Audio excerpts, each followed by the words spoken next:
Oh my god, it is finally time after a long week of waiting. Maybe the longest week ever in my eyes. It is time for the 2025 Grand Finals of the World Championships, the final series of the season, though we are going to get an early preseason next year with some splits kicking off as early as January, mid-January, to kick off the 2026 season. But that is like 2 months from now. We have right now, as it is the unbelievable, the destined grand finals, it seems, as oh my god, they got Chronicler. They're gonna make me cry on the last stream of the year. They got Chronicler. His last ever cast is the most important match in a now 73 story or 73 chapter long story as KT Rolster make their way to the finals, and they take on their long-seeded since 2006 Brood War rivals SK Telecom T1. And you cannot write a better story if you tried. Cuz going to lock in his Wukong Faker on his Talia. Like, the narratives all lined up. It is incredible. Peter's first world championship. All of KT's first finals alongside the team's first finals, of course. Faker looking for number 6 with his team. Guma, Keria, Owner also have been here. They're looking to complete the three-peat that never was back in 2017 as Guma. You already know the crowd is loving this pick. You already know what he did the last time he got this. The last times, plural, he's gotten this champion in the grand finals of Worlds. He has kicked ass and has almost single-handedly carried T1 through some insane games. As it will be perfect on the Rumble. And do they want to take... Ooh, no Orianna, no Azir. Sorry, I'm so excited. I'm Box Kimchi. This is the kimchicast. Who cares? Blah, blah, blah. That's irrelevant. They're going to get the Rise, and it has looked so good into Talia this tournament. I'm really hyped. I'm sorry. I'm so excited for this series. It is the narratives too perfect. The opening ceremony was really great as well. I loved it. As Owner gets it, and everyone's just getting the power picks out the way. We're getting all these champions out early, it seems. As they're even respecting the BDD Azir by taking down 3. They're respecting BDD in general. They know that he is hungry for it. Woo! The narrative of Cuz looking to take down his former team. BDD already taking down his former team in Gen.G. Cuz looking for some revenge of his own. I don't remember. Doran's probably been on KT. It's complicated. Ezreal and Alistar next to be taken away. As everyone's really looking for this support counter pick this tournament. It is just so valuable.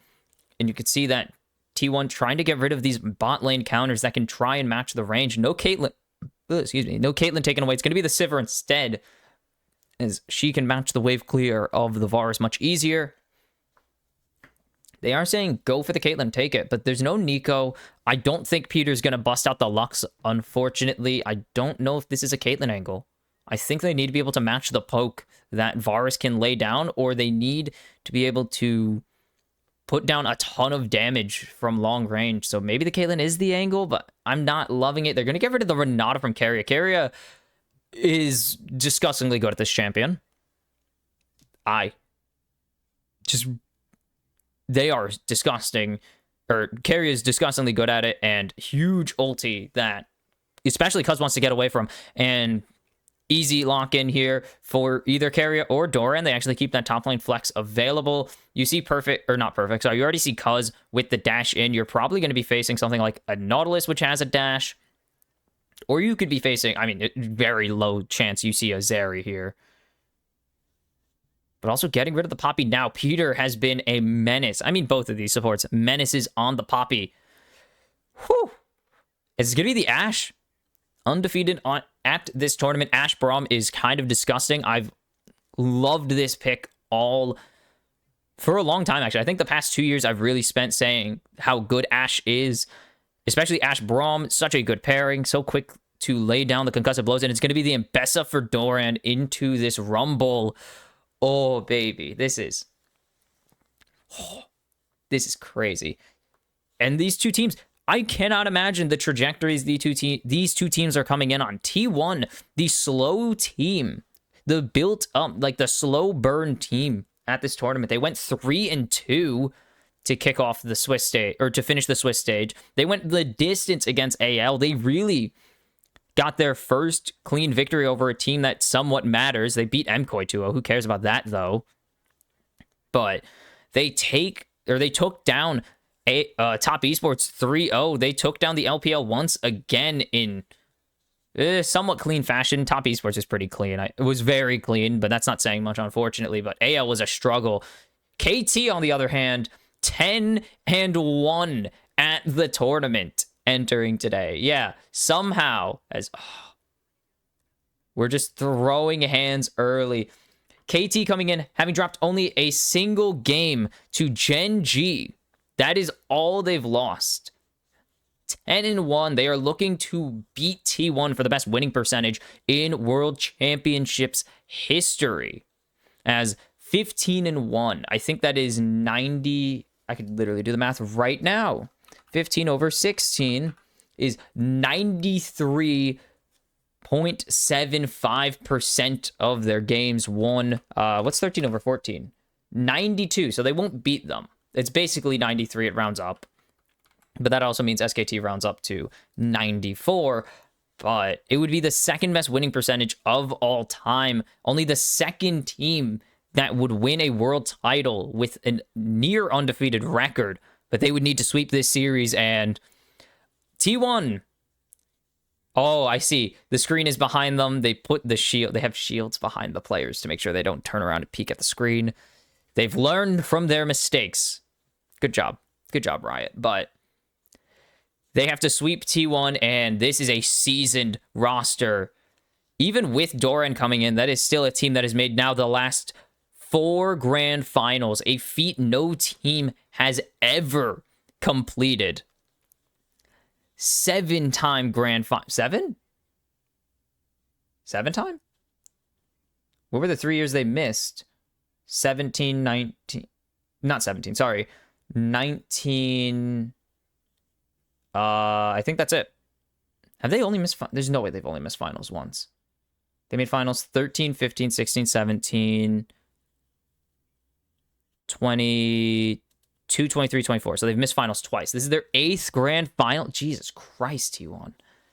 8th grand finals. They've lost 2 entering today. And also, you have to consider the fact, I'm pretty confident in saying only one team has ever swept SKT, and it's Samsung Galaxy in 2017. No other team has swept SKT on the international stage as far as I'm aware. Am I confident saying that? I shouldn't be.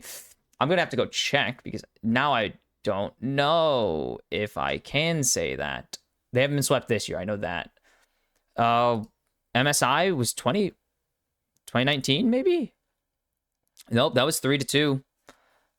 I can't even think of another time they've even come close to being swept besides 2017.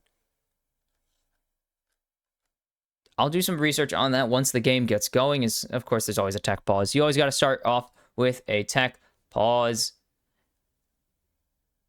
22? 21 and 22 might have been. They didn't go that year. 22 was when they went back. No? Didn't get swept.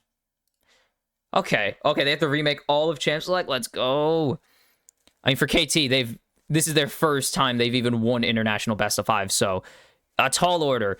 A team that's won 2 BO5s at an international event ever. Their other 3 appearances, all of them Worlds, all of them round 1 exits. So that's not a good sign. Their track record against SKT, not great. Yeah, definitely not great. They lost to them, of course, last year in regional finals. T1 would go on to win the World Championships in an exact mirror of 2013. They actually showed it earlier, and it was very cool. The first time these two teams faced off, of course, grand finals, or faced off in the playoffs, summer finals, KT lost in a reverse sweep with the iconic Faker play on the double Z blind pick. And then they rematched them in the regional finals because winning the championship didn't actually get you an automatic bid to Worlds, which KT would show us next year, and they would promptly fix for 2015. KT had to be the guinea pigs. But in 2013, They faced off in regionals. T1 won to punch their ticket to Worlds 2024. T1 meet KT in the final regionals finals match. The 4th seed was decided as KT lost 3-2. It's just history repeats itself. Are we ready? They're zooming in on the Summoners comp on the big screen, and we are ready. The first game of Grand Finals. The number 1 team in the world now, T1, up against the number 3, KT, according to the power ranking. Sometimes it's a bit finicky, but this is it. The first, possibly, most likely, the only Telecom War that will ever be this big at the World Championship Finals. And what more could you ask for? This is insane. Just everything that can possibly happen to lead to this is crazy. Ooh. Okay, are we seeing anything? Nothing really, nothing special here. We're seeing pretty standard runes come out. It's going to be a bit before we see teams get funky. We've seen what teams do when that 4th or 5th... I mean, you could see how hard this year has been for KT. They picked up a win versus T1. They actually were in the same group as T1 in... Actually... Oh, this is backwards. There we go. They did meet in LCK Cup. I was like, they were not in the same group. But the last time they met was the final round robin match, round 5, and they won 2-0, but otherwise they've been absolutely curb stomped, only taking a single game as there's an early engage. The issue is they've only taken 3 games off of SKT this year, so it's boom, mental booming Gen.G, and now you have to face the gods of League of Legends, the god himself, the unkillable Demon King, which is the opposite of a god, technically, depending on who you ask. Faker. Oh, no. But some of the confidence coming in. I hate Peter. He's the vibes guy on this team, and he's been really, really pushing that KT is going to try and deliver, obviously. They want to win it. They want to win one for BDD. This team will run through a brick wall for each other at this point, and they've come up against the biggest brick wall in the known history of the world. Ooh. They're longtime bitter rivals. Remember that this doesn't just span League of Legends. This goes back to StarCraft, Brood War even. Not even StarCraft 2. This is StarCraft Brood War, an expansion kind of sequel for StarCraft 1. Or, well, just StarCraft, I guess. They didn't know there was going to be a sequel at the time. But we call it StarCraft 1, so shushy. But remember in the Brood War days, KT were the dominant players. They had the best players in the world. SKT did not. KT had the bond for the most part. Yeah, overall, KT mostly had the bonjour, as there's the jump in teleport coming in from BDD as he was on his reset already. Flash follow, concussive blows, great use of the blast cone. First blood to BDD, they donate it.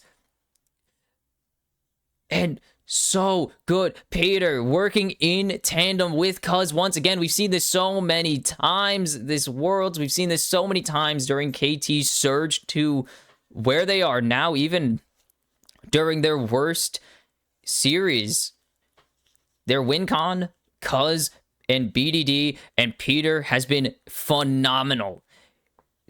Even throughout the playoffs, even when, again, they were losing, but Gen.G, that was an incredible series for this team, and it showed what they're capable of, and they've taken it to the World Championships, and now first blood in their first ever finals game for all of these players. Just unreal. There's no nerves. And now BDD, with the gold donated to him, double scuttles as well because they picked up that kill onto Owner. Cuz is going to be comfortably ahead in XP. Actually, he's behind in XP right now. But that's because he also has 2 camps to clear because they went for that play. Oh my god, I choked and died. Flash for flash. Perfect. Does not care. He is just going crazy. As they go for the stun onto Peter, not going to connect, but that's a lot of damage onto the support of KT. And now T1 not looking like they're going to be in the best position. Owner does want to be able to get active, but now Cuz is going to pretty much out-tempo him for the rest of this game, as Cuz also has an XP advantage. And a gold advantage, obviously. That's how camps work. As Doctum, whoa, Guma out of position, forced to flash away. And now Doctum in danger. He's going to have to flash. As Carrier heals to speed up. He's going to have the audacious charge very soon. There's the flash. Autos coming in. Doctum trying to put the jukes on. Here comes the teleport from Guma. Carrier jumping in. And it's going to be 1-for-1 in the bot lane. Doctum with the outplay. And Guma does get an assist on it. Wait, Guma all alone in the bot lane. No, he's got nowhere to run. The concussive blows finally applied. KT. Feet of warfare early. Cuz picks up the kill this time for himself. And this is so dangerous for T1.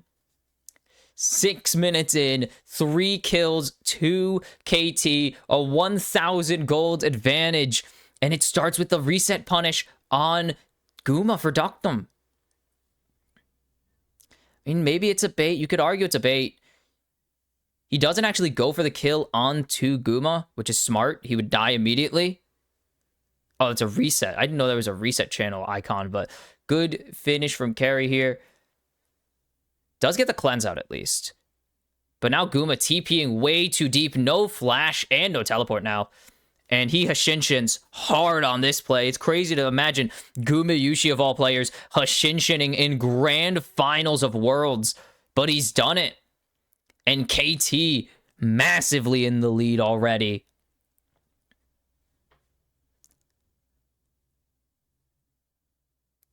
And there's a lot of you imagine the pressure from KT to T1. KT, no pressure. A team that was not even expected to make it past quarterfinals.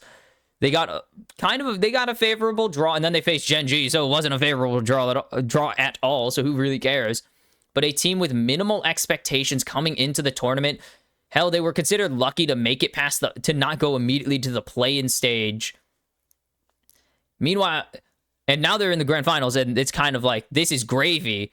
Meanwhile, T1, even from the 4 seed, favorites from throughout the season, or from Summer Split, to win the title, to contend Gen.G for the LCK Championship.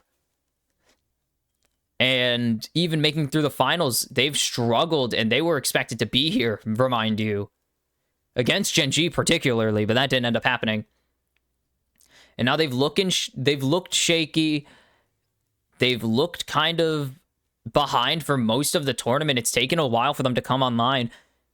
And now 4th straight finals, they are expected to secure the threepeat against their longtime rivals. Grub's already in favor of KT. They have so much prio in top lane. They don't have prio in mid, but that doesn't really matter.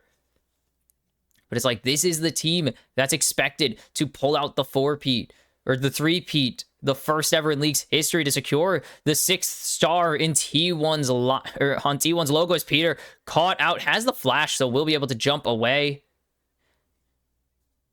Doesn't want to risk getting the lockdown or getting grounded by Carrier. Nice dive. Nice pushback to get some money.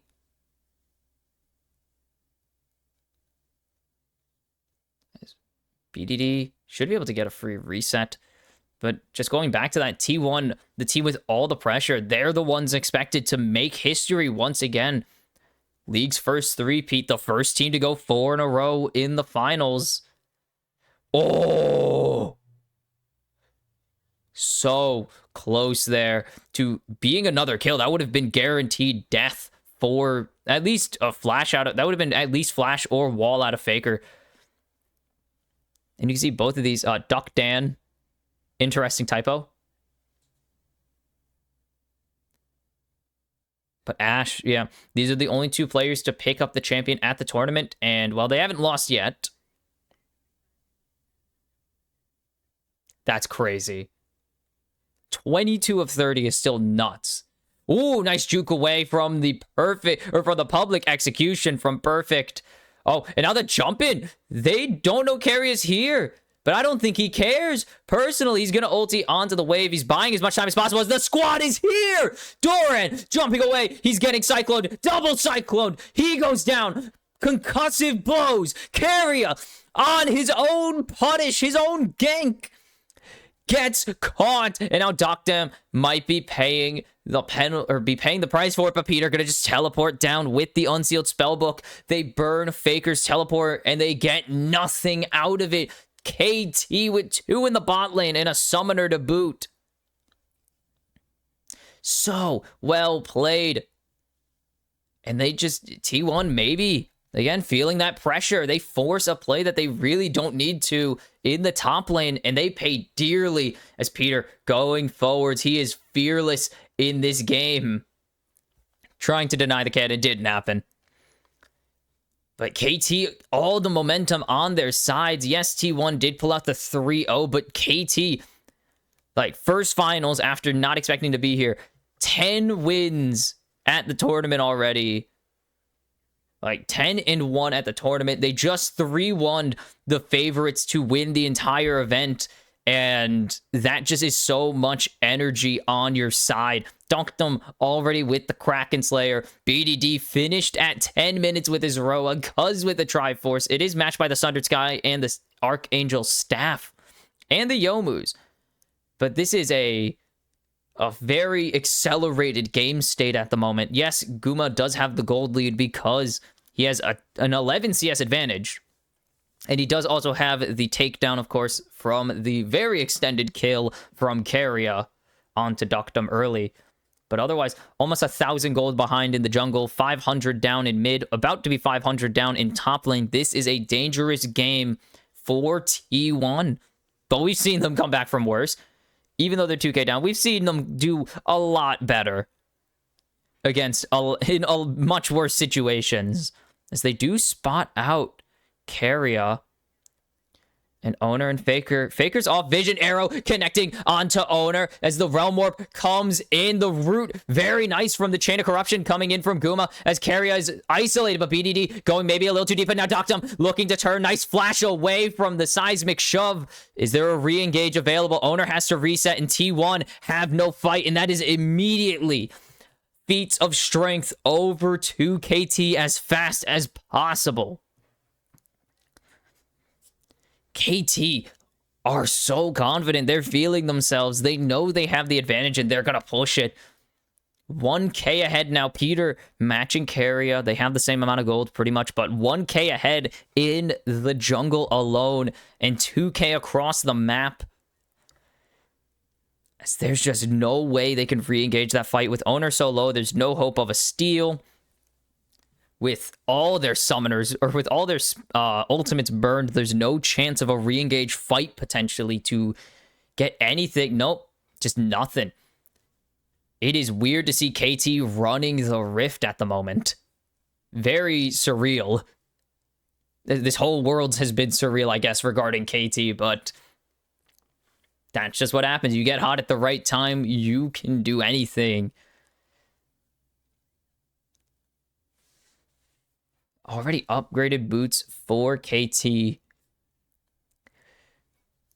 They have all their first items done. They have the first 2 Drakes. They're stacking that. They have the grubs. They've already secured insane split push potential for BDD and Perfect later in the game. What the hell is going on? We're in Bizarro world this whole tournament. Is that Hawkshot particle? Those are still Hawkshot particles. Crazy how long those lasted, but we're going to ignore that as... Okay, that's boots. That's boots being built, and I want to say that it's... Honestly, don't know. I don't know if he bought tier yet. He did, so okay, that's... Staff doesn't build out of... Archangels doesn't build out of that, does it? I gotta check. Archangels... Oh, BDD looking for the outplay on Doran. Almost gets it. The turret just only firing one shot, though, so he doesn't get the kill. I want to check. They do get the flash at least, so that's a W. It does. Okay. Sorry, I play Nico. I don't build Archangels. BDD looking for revenge. Flash for flash. And he's going to get the root. Does he have the damage? No, the redemption comes out, though.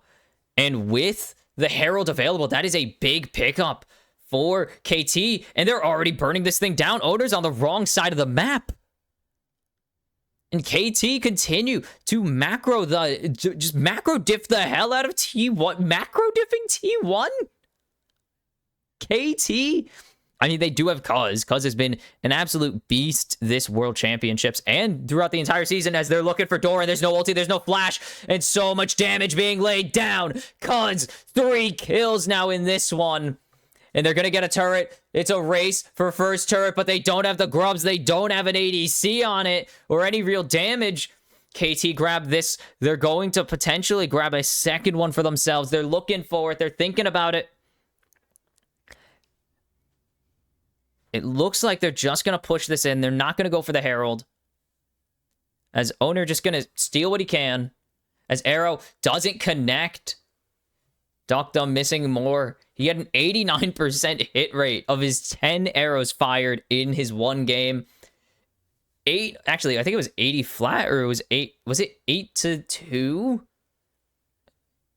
Was it 8 of 10, which is crazy. Still 80% hit rate. Guma wasn't that much worse. In his 3 games, he hit 33 of 38, I believe. Or something like, or it was 23 or 22 of like 30, and it was still crazy. But only one Ashe going to be able to be played in this tournament. The first finals with Fearless has to feel great. First Worlds finals with Fearless. We got the Real Summoners Cup back. And of course, T1 seeing the Real Summoners Cup return, they want to add another one to the cabinet. They've won 2 crappy Summoners Cups. They want one real one to really balance it out. As we're coming up on tier finish for Faker, or well, Archangels for Faker. We're coming up on tier finish for BDD. As I think this will be Runans. It could be PD as well for Doctum.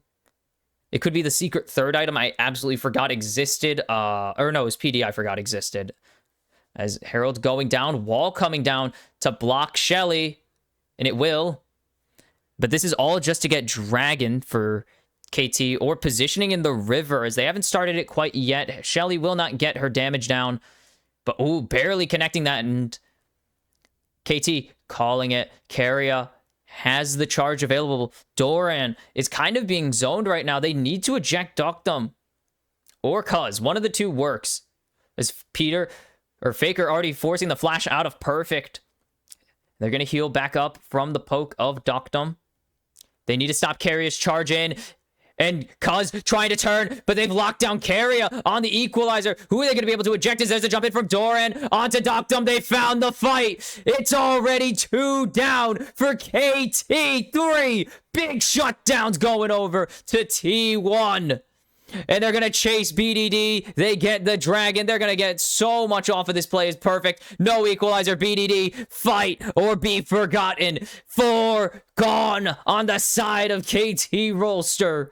And a giant fight win to swing the gold diff. 2,500 in T1's favor. And they're going to be in a slight lead now. As big block, and they find Doctum with the lockdown from Doran, and there's just nothing they can do. Perfect. Throwing in the ulti early, and it means that he can't really do anything with it. They try to just back off carry, and they succeed in that, but they get nothing else from it. And look at the damage from Owner. He was in there. He put in the work. And now T1 back in this game. 5 assists, Guma. Keria with 2 kills. That's nice for a support, actually. Especially for a Poppy, whose goal is to just become as tanky as possible. But even with 5 assists, Guma, huge. And Owner. Doran and Owner have been lethal when they can connect. When they get in sync, they have been disgusting. It's 6th most kills all time at international events. 538 for Owner now. To put into perspective, he started playing in 2021. He didn't even go to MSI. In 2021, he didn't have a chance to go to MSI. T1 lost the finals. But he wasn't even on the roster in 2021. That was Cuz. Cuz was jungling for T1 still to start 2021. Owner didn't take over until summer, where he went to Worlds for the first time. As Atacon is the focus. Every ulti available, besides Realm Warp, but who really cares? Teleports available. Ultis available. These teams are ready to throw hands over the demon. Well, he is canonically a Darkin, so yes, fighting over the chained Darkin in the bot lane. Or unchained? I guess he's unchained now. Teleport out. So KT dropping back, and they're going to let Doran teleport in. They know he's there. As Atacon's starting to really shred. They jump in. They found Doctum again. And there's the engage denied from Owner. Guma has already found his opponent, his rival ADC already. As there's the lockdown onto Doran. A lot of damage. Perfect in the backline. Trying to do what he can, but he can't do anything. And big healing pulse coming out from Faker. Building the Crypt Bloom second. And T1 again. Doran, the find of a lifetime. Because I don't think he can find an angle into this. They're getting shredded, though. Atacon does a lot. May I remind you, he applies his debuff every second. Every half second you're in the pit, he applies that damage. BDD now low. But Doran getting flashed up by BDD. And that's going to be the top laner down. The Kruglord has dropped. As a teleport coming in from Faker on the wraparound. Cuz trying to get the steal. They've repositioned. They can't find Guma. Double shove. They will find him in the end. But they give 2 more over for it. Peter is next, but Perfect is here. He's going to get stunned up. And he's getting locked down. There's nowhere for him to go. Owner with another kill. T1 finds 7 kills in this play. KT... so hard to find a fight. It's T1, 3,500 gold in the lead. They put so much into that. What a chance. I mean, they kept going. They believed they could find the fight. They get Doran right here on this overextension. Beautiful catch. And they're trying. Maybe they could find something. And they see the teleport from Faker coming in, so they know they have to get out. But they can't hit Atacon hard enough. They turn on to Guma. And nice Q coming through, but Faker with the lockdown means there's no more damage. Maybe they think Peter or Perfect can make the difference with Peter, but there's just not a chance.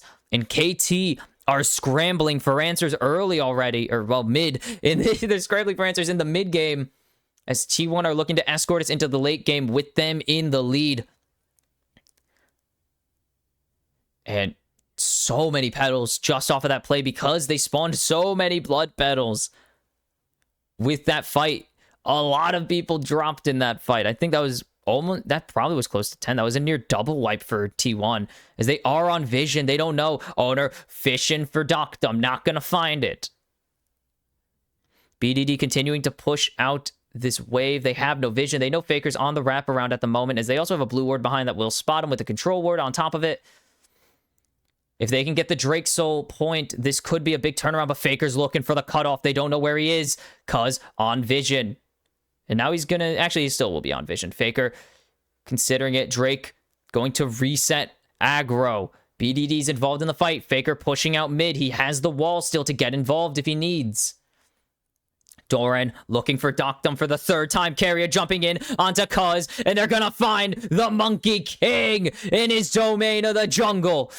And 3 already low. Maybe they have the damage to turn it back, but they don't have the smite to pick up the kill on the dragon. It will be 1 Drake again over to T1, and we're dead even in the objectives.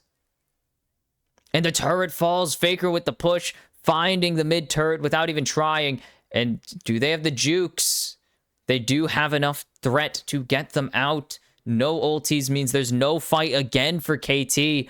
And 5,000 in the lead. And taking it away from Peter was a great idea because not only is Peter good at it, Keria is incredible at it. The former best support in the world looking to reclaim his title after a shaky world championships. And it's such a perfect collapse. They find him because Peter walks over onto Vision and Owner just jumping him like a dog.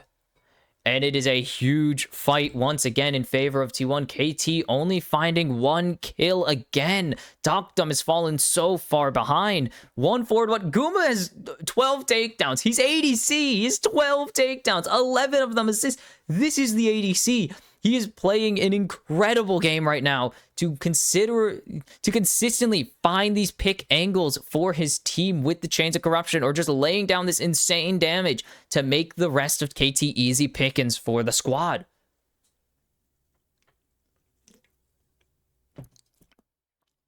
They're baiting it, but this is T1's domain. The Baron Pit. T1's favorite place to go. The Baron Pit, they love it. It's their favorite thing to do at 25 minutes. Formerly 20 minutes. Rush the Baron as fast as humanly possible. So they do spot out Faker with that Hawk shot. Cuz just going to clear out the wave. Or clear out this ward. Sorry, wave. Yeah, the wave of Baron. Okay, where are we? We have Maw. We have another Maw coming through for Owner soon as well. So Perfect and BDD going to be thoroughly nerfed as Perfect going for the Hourglass second. And now Faker actually pretty even with BDD, all things considered. Perfect is about a half item behind. Guma about a half item ahead as well over his rival. Or over his opposing laner. Now going to maintain a pretty close to full item lead in terms of active gold difference. BDD going to pick up his third. Faker going to pick up his third. It's the Hourglass versus the Void Staff. So BDD going to go for the defensive item fourth. It's Perfect does pick up his Hourglass in the meantime. Or meanwhile? Meantime works. As T1 spotted in the top half of the jungle. Or in the bottom half of the top jungle. Baron on lock for T1. They're ready to peel off whenever. It is the way T1 play the game as the wall is going to go through, but Faker will not be riding on top of it as there's the jumping onto Cuz. But Faker already chunked. He's going to have to go into Zanya soon if he's not careful. And good damage out early from KT to start pressuring back. And they're looking for Doran. They're just going to get this wave instead. And KT, great job pushing back this threat as there's the jump in from Owner and a nice equalizer to start burning down the members as Cuz jumping in. Oh, with the Cyclone, they eject the mid laner, but they're not going to find anything. 1 for 1 so far. Perfect. Is he stuck? No, he has BDD here, but the rest of KT is caught out as there's the wraparound from T1. No flash for BDD, and there's no life for BDD. Perfect. Hunted down by Doran, and T1 flexing their might, flexing their gold lead as they are calling for the Baron as 3 members of KT drop like rocks in this team fight. They don't even really find anything in response. They get Owner and they don't give a damn. What an ulti from Perfect, though. It's so good. But it does not matter in the end. And then, I mean, Perfect dodges and he will be able to get away. I think he does end up flashing here. Yes. And then he has to start channeling that while long before Faker's in that Zanya's, just because it's so hard. And then Perfect, even with the flash, does not matter. Doran chases him down. He is relentless. And now T1, 7,000 gold in the lead. Jeez, I didn't even realize they were close to 6,500. Now they're up to 7,000. And this is a dangerous game. Drake Soul point on the line. KT have not really found a good fight since T1 have reclaimed control, and it's so hard for them to do so. As here comes the wall, they're going to push back. There's nothing available with the chain of corruption as they're going to turn in onto Owner. Owner with a nice shove, but it's only perfect. But Doran finds Cuz, but they've already lost their jungler. Can they keep things going? The equalizer not really hitting onto anything. So much damage being denied by Doran right now as they're going to find the Monkey King once again. Can they keep the fight going? KT, they're sandwiched between this turret. They're not going to get Perfect out. Perfect is sacrificed. He just wasn't in. And now it's 4 members versus 2 as KT have to tuck tail and leave 8,000 gold behind. And T1 moved to Soul Point. And it's a 4 Drake Mountain Soul as well. Oh no. They turn on to Owner. They're trying to find any picks they can, but just big cat. I love that he stays in that animation, by the way. It's just so funny. They get Doctum immediately. Doctum just caught out. Not even caught out, just killed off. Cuz going deep. Huge damage coming in from Faker right now. No! He just stepped out to dodge the seismic. Brutal. Brutal. 4,000 damage. There's so much damage in this game, but Doctum can't dish any out at this point. He's a full item down. Perfect full item down. Cuz is still even at least. But he doesn't have his Maw? He's going for Maw, okay. It seems to be. Because that's Hex Drinker BF? I think that is Maw Malmortius. Because that's 1,300, 1,300, 200 combined cost. I'm going to literally go check. Red turret, bot lane, or blue turret, bot lane goes down. Sorry, I heard a blue turret has been destroyed, and I just had to say it like that, I guess. The ball sacks is Maw. No, it's Caulfield's Hex Drinker. I'm stupid. Tier 3 goes down. It might not even matter as T1 are starting to set their sights on the base of KT Rolster. And Faker is just such a menace now with the Verdant Barrier on top of everything. We're coming up on 4 items for these carries of T1. Danger is inbound.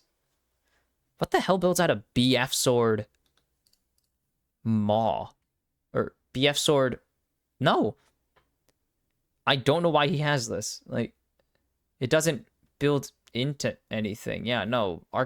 Angel's Guardian gives armor. Old Adaptive Helm. I miss Old Adaptive Helm. Boots upgrades. Sorry. The Abyssal Scepter. That was cool. Whatever. Okay. And T1 looking to finish off all the outer, or all the non-base turrets. They want this top tier 2 down. 9,000 gold ahead. Deadly advantage.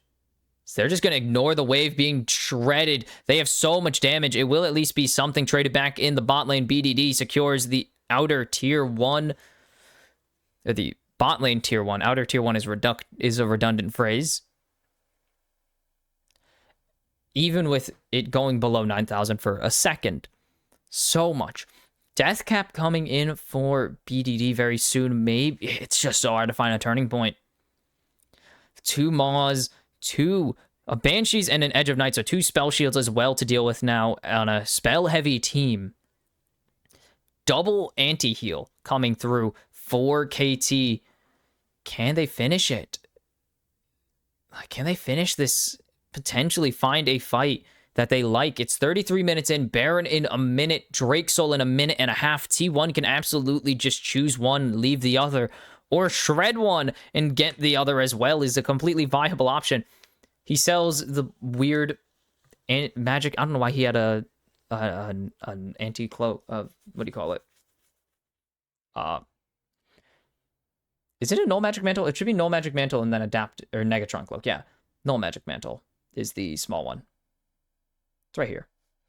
Sells a null magic mantle for a steel sigil and eventually a GA. So the revive available for Cuz. He has been a lot of the he's been the testing dummy for this team recently. He just has been the testing dummy. If any KT play starts, Cuz is the first one to kind of be just thrown to the wolves. Dunkdom hasn't really been thrown to the wolves more than he's been found by, found a lot by Doran on some pretty sick ultis. Just, what do they do in this situation? They do have to find a pick. They have to get Doran down. They can't afford to leave Doran alone, but there's so much damage threat now. With 9,000 gold, with a 9k gold advantage, there's a lot of damage on this team. As KT pushing into the darkness. Oh, Cuz is gone already, and there should not be an angle to steal. And it's not worth 10,000. Guma gets the Baron for the team. Where have I seen that before? But good eject, and now they're caught. They found Dunkdom again. He is being torn asunder by Doran. And BDD gonna try and ulti out Keria. Stops that one. And Doran will pick up another kill for himself in the 2v1. It's a double for Mbessa. And Cuz's GA is not gonna mean a damn thing. Owner finally gets a kill onto his counterpart. Revenge for the early game. T1, it looked sketchy at the start, but they flex their might. They start this World's Finals off right. 2 wins away from their 6th championship. And the threepeat has been engaged. Oh,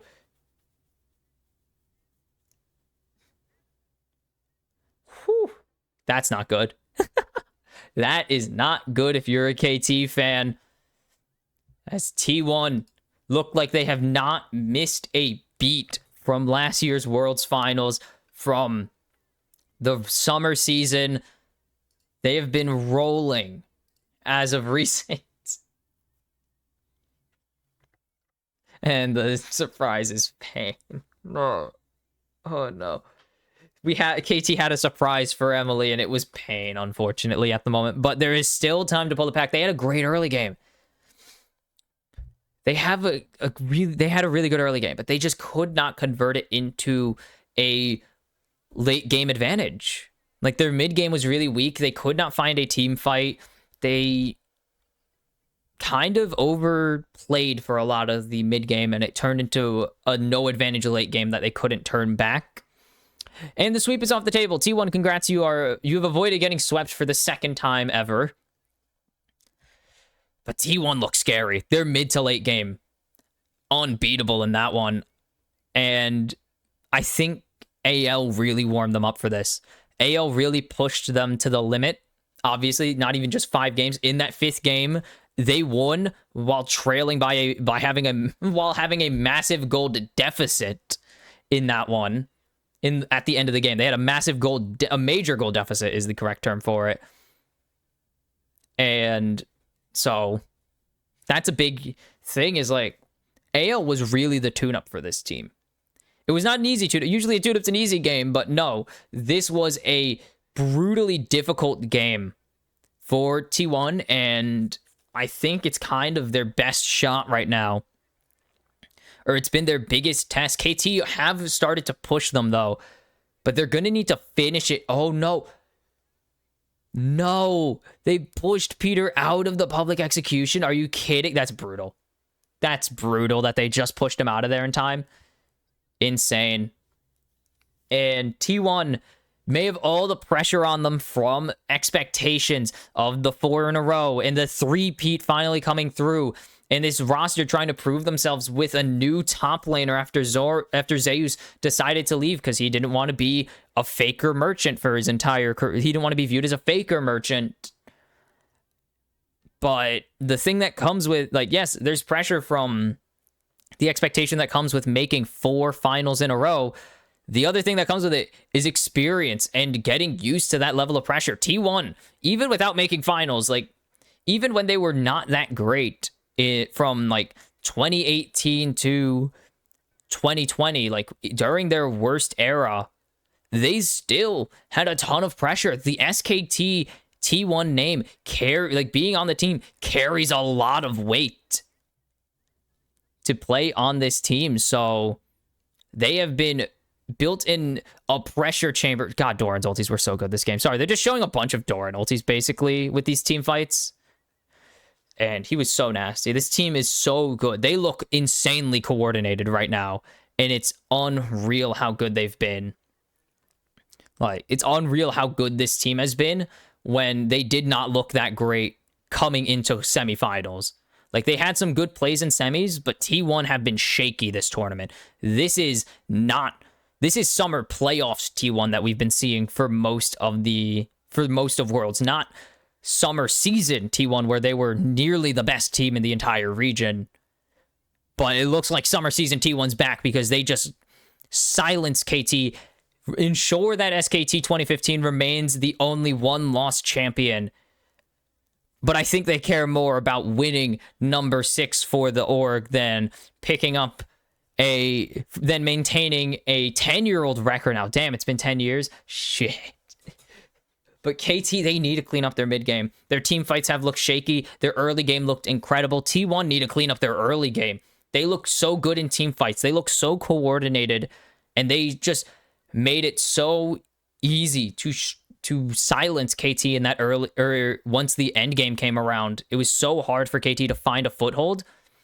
But T1 can deny them the opportunity to even find that foothold if they get their early game in check. They got caught in a lot of careless plays, a lot of bad mistakes that they did not need to make. But they can fix that pretty easily with just a better early game. But will it be T1 putting themselves up 2-0, or will KT finally get to pick up their first ever win in the grand finals? We will see as game 2 is up next. And we are back after an incredible game number 1. T1 deliver the first of 3 last steps to secure themselves an undeniable record, extending the World Championship record to 6. Imagine that. Just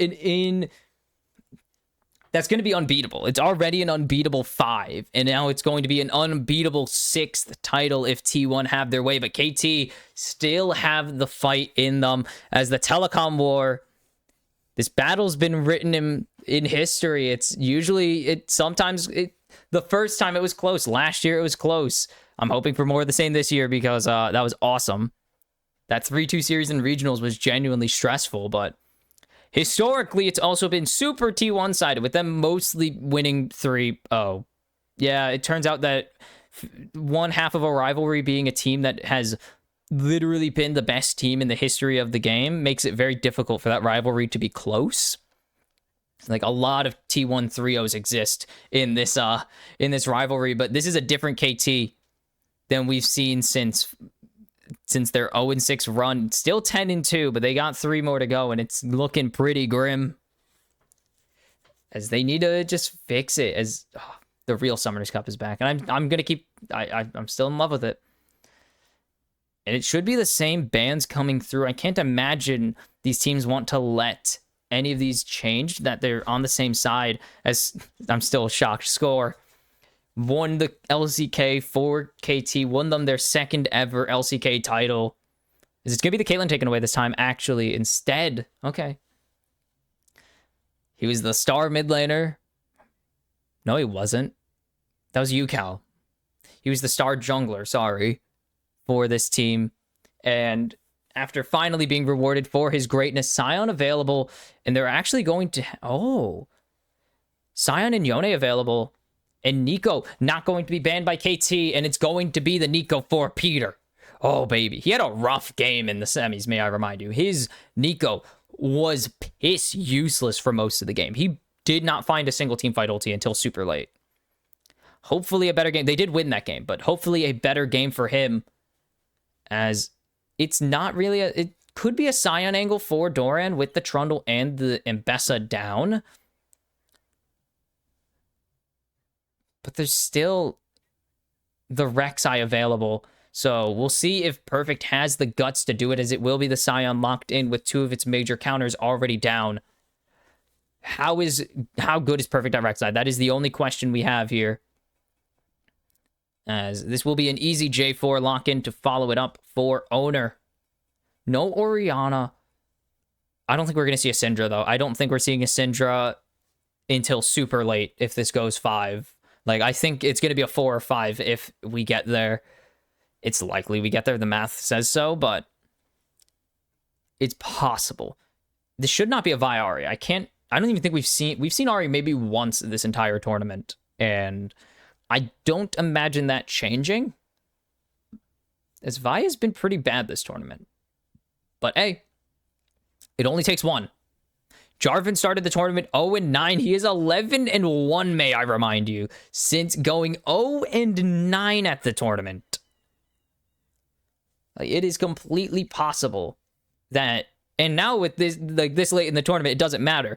It's one game. If you can execute on it, it does not matter what the record is. If you could be the first team to win with a goddamn Kalista, since Doggo did it at the second game of first stand, or the second Kalista game of first stand, the last Kalista game of first stand, it does not matter. If you can get Kalista that first win, you don't care what her record was before. Rek'Sai locked in for perfect in the counter matchup. Rek'Sai does lose the early, of course, needs that damage to come through because Sion has so much damage built into his kit. It will be the Sivir Blind for Guma.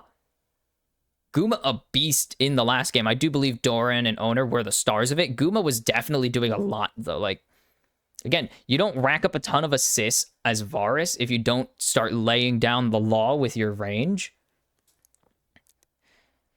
And it is very fair. Like, I don't think Guma was MVP. Does it go to Doran? I think it will go to Doran in the end.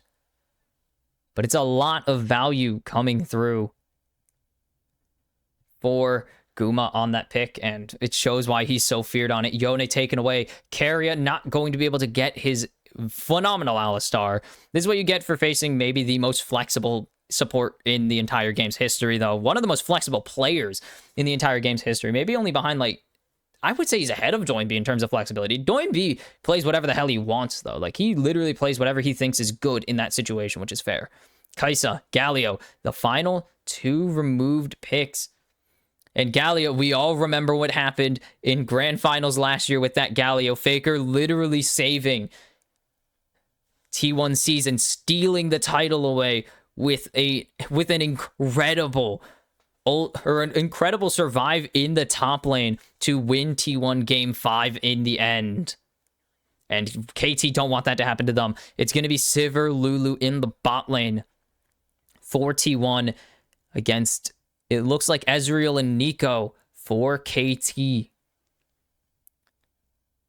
So it's going to be mid-blind. I mean, it's mid-blind no matter what, but they want Faker to have this counter. Victor is available, actually, with the Jarvan. That's a lot more threatening than the Syndra, in my opinion. I think the Syndra has a chance of screwing up the play more than it does have a chance. Unless Syndra gets the first engage with the Scout of the Week, I think Syndra's more at risk of messing up the play than helping it. There's no Mel. I don't think you should Mel with just a Lulu. You shouldn't Mel with just an Ezreal. You need to Mel with at least 2 ultis that you can really get value out of. Or 2 big denial spells that you can get value out of. Because you're not getting a ton of value out of Ezreal. They're going to steal it. They're going to take it away. Faker first time this champion just in this tournament. Game 5 nonetheless. He first timed the Mel. I think he actually played it once and then never again. Not this year. I think he played it once when she was released and then never touched her again, which is hilarious. There's not a ton of ultis to get anything with. They're going to get the side. Oh, that's a bad lock-in for PDD. 0-4 at the tournament, though.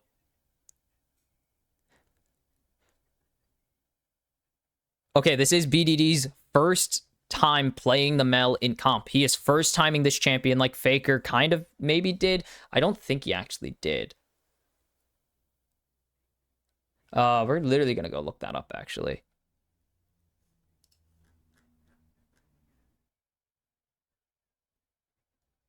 We're going to go to UGG. Not UGG. We're going to go to goal. Holy cow. Gonna go to LCK. Gonna look at... Actually, what we could do is go to champions and then go LCK and do that. Mid. We could have literally just looked at Mel, but shut up. There's only one game of it this summer, but we could look at all in the LCK. Faker, 0-1 at the champ. Yeah, he did have only one game on Mel before this. BDD, this is his first ever game of Mel. Mel picked up her first 2 wins from Koreans this year, or at this tournament. Her first win from Koreans came at the hands of Faker in this... Whoop. Sorry, I didn't do that. I was distracted. But we are straight into game number 2. KT want to tie this series. T1 want to put the pressure on. And, oh. A lot of damage coming out onto carry, but he should be able to walk away. I don't imagine there's going to be huge chase down. Big block there from Faker just in case Duckdom landed some Mystic shots. But there is still... Like, there's so many parallels. Yes, KT have gone down 2-0 to Faker and T1 so many times. Just so many times they've gone down 2-0. But this would be a legendary... Like, this would be mirrors of 2013. Down 2-0 in the finals. But it would be on the other side. It was T1, SKT, who were down 2-0 to KT in their first ever summer finals, in their first ever finals meeting. And T1, the 2013 SK Telecom T1S, no, it's T1K. They were T1K. T1S was the main roster, if I'm not mistaken. Yeah, that was the B team. But they were the first team to secure a reverse sweep in the LCK finals somehow. Cousin BDD, yes, literally best friends. They've played on every roster together. Heal already coming out of T1's bot lane. 2017, they won it. Yeah, they were on Kingzone and Longju together. They spent 3 years apart, and then they came back for KT. As, ooh, Peter going to get this jump in. This early aggressive bot lane from T1 was huge. Yeah, he went off to KDF. Don't worry about it. Also, BDD went to Nongshim for a little bit. Don't worry about that. Ignore that. It's fine. Things happened. Cuz went places and then came right back. But all of this is to say that these guys have spent pretty much their entire... Like, they've spent pretty... Like, over half their careers on the same team. And it means they have really good synergy. It's why Cuz BDD is one of the better mid-jungles right now. Has nothing really crazy happening afterwards. Both heals burned by these bot lanes already. Both combat... But Guma still has his combat summoners. Is perfect. Just going to try and farm some grasp stacks.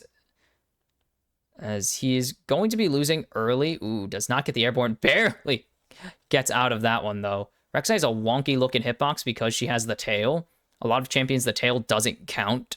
I don't think Rek'Sai's counts. Azel's definitely doesn't. He has an actual indicator on him to tell you where the tail hitbox stops as owner. Mel does not have... Ooh, nice jukes. I don't know if that gives you move speed, but actually a good sidestep as well. Faker jumping in, and he's not going to have to flash at least. They do get the flash out of the Mel. I'm literally going to check if Mel has move speed on that because I actually don't know. I don't like playing her, so I never really tested. BDD continues to rain hell down. Gains 30% bonus decaying move speed. Okay, and... Now, they know that there is no jungler around, and the minion tech comes through. First blood to Cuz this time. You can eat 9 turret shots in that form.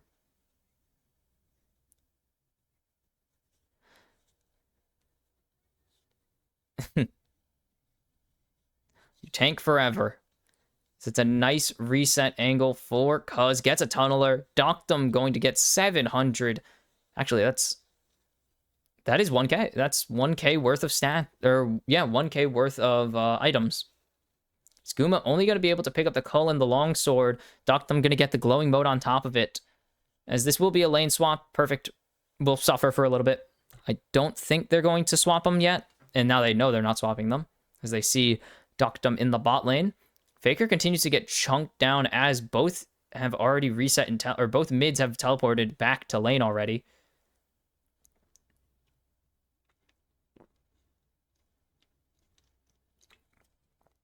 Oh no.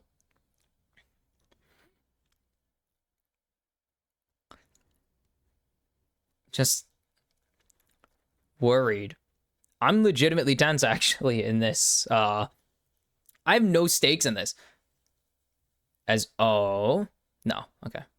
Even as someone who wants to see T1 lose, I'm like, this is insanity. This would be crazy. Either side winning would be nuts. I really want this to go 5.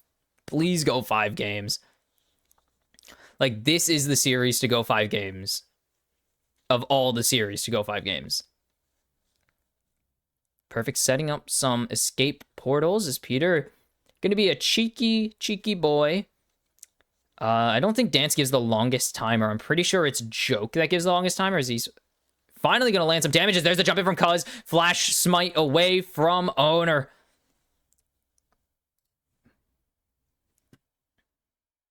He has to flash there. Yes, hella worth. What? And he got Gromp, the most valuable camp in the game. Come on. The value Gromp gives you, too big to not flash away from. Or flash for. No, Dance gives 8 seconds. Okay. It does the loop twice, that's why. Joke also does it. It's actually better, unless you really want the recon. Ooh. So there's the jump in from Perfect. He shouldn't be able to kill Guma quite yet, but he's going to be able to get a good amount of damage down. And doesn't have even Tiamat to really do anything. Tiamat?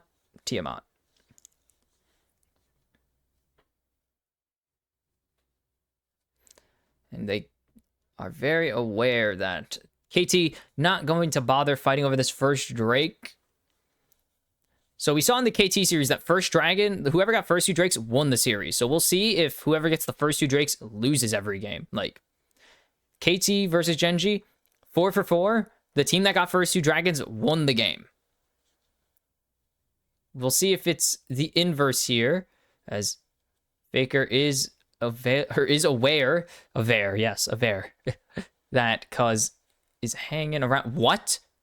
I guess that's to not reveal if it's a clone. That's really funny, actually. Wait, what? That's really funny. Wait, what? Hold on.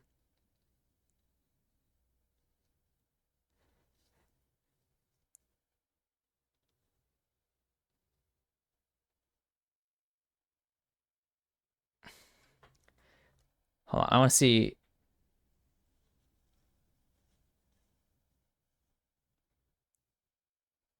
Holy cow, there's so much. As there's the stolen Nico ulti on to Peter, and it will get the flash out of the AE, or of the support, not the AP carry. Sorry, wrong champion.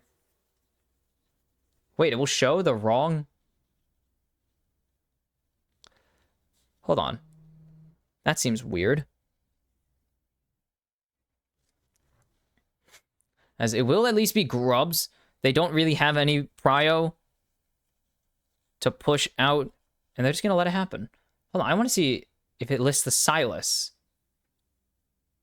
Oh, they've locked down Faker. He has the flash available still, and he will use it. You don't want to hit the chains. No, you do not want to do the chains. That will destroy you. It's ulti back. They're going to unswap the lanes. It's about halfway through. There are so many interactions. Holy cow, this wiki page is so long. Holy crap.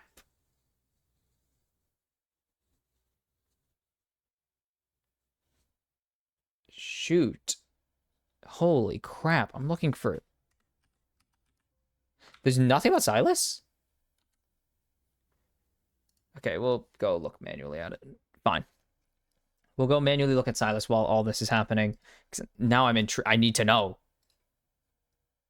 Clones do not copy. Hijacks target cooldown, blah, blah, blah. Nico's inherent glamour does not hide his... Okay.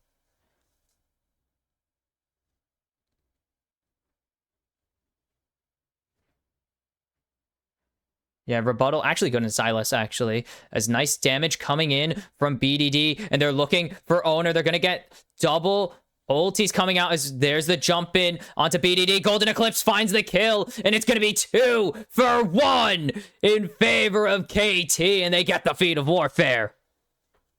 Oh, yeah. Oh, yeah. Oh.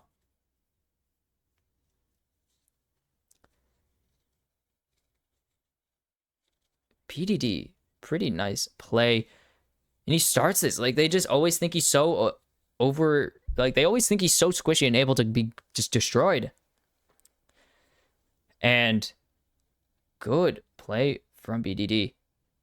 And good buffer to deny the damage, actually, entirely. And then they get the jump in. BDD flashing in, and Faker has to jump in. Great use of the root, too. Oh, so good.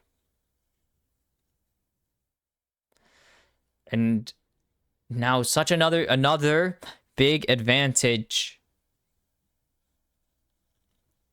What?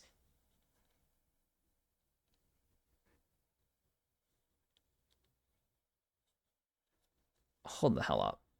Wait a minute. You could just stay in drag. That's hilarious. We don't have the interaction here, but apparently Silas just is able to stay in that form for 5 minutes. If you really just want to play a spider form, Elise. Do you always get spider form? Or do you get the opposite form? Not listed. Yeah, it's not. It's really not listed.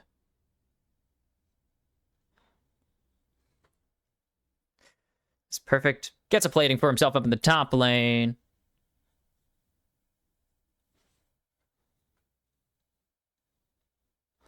Ooh, another plating for Doctom.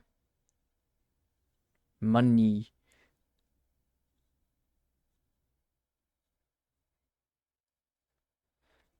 TP back. A little bit of a proxy from Perfect. Okay, it is listed on his page. It shows what it shows what Nico's disguised as at first, but then it turns into Pop Blossom. KT second, sorry, to the objective. And they know that's Peter, obviously. First of all, he just threw out some spells, but he also placed a ward, which Cuz doesn't have. He's just disguising at the moment. As there's the jump in. Nice. They might just turn and punish Doran. Because that's a lot of damage going over. He's going to have to probably end up giving his life for the... Ooh, not even going to get the burn of anything, really. And KT... T1 do not want the sauce. They don't want the smoke in this play. And it's going to be 2-1. It's going to possibly come down to third Drake or Atacon. As Herald is up in 2 minutes. Gonna go for another plating. They get a good amount of damage onto Guma as well. And with T1 backing off, we'll be able to grab. It's actually at 1. The plating's at 1 HP. Doctum has to stay. And Perfect. Another plate for himself, continuing to build up this gold lead as he already has a CS advantage and he's gonna have more. And he's just going to throw the W, so he gets the mark for combat. That was weird. I don't know why it played the noise as if he procced it. He didn't. They dropped a minion at least. That's something. And Triforce finished. Is pretty much even with Guma. Does just have the literal assist gold advantage right now, as they are mostly even everywhere else. Owner shows, and Cuz going to back off, knowing that he literally doesn't have anyone mid, and yeah, just doing that. Okay, so it does stay as whoever it shows. I don't know if that's a bug that it doesn't show. Is it a bug? Because it always steals Pop Blossom, but is it a bug that it that's hilarious, actually. Wait, that's so broken if he was able to grab that. He's not, but...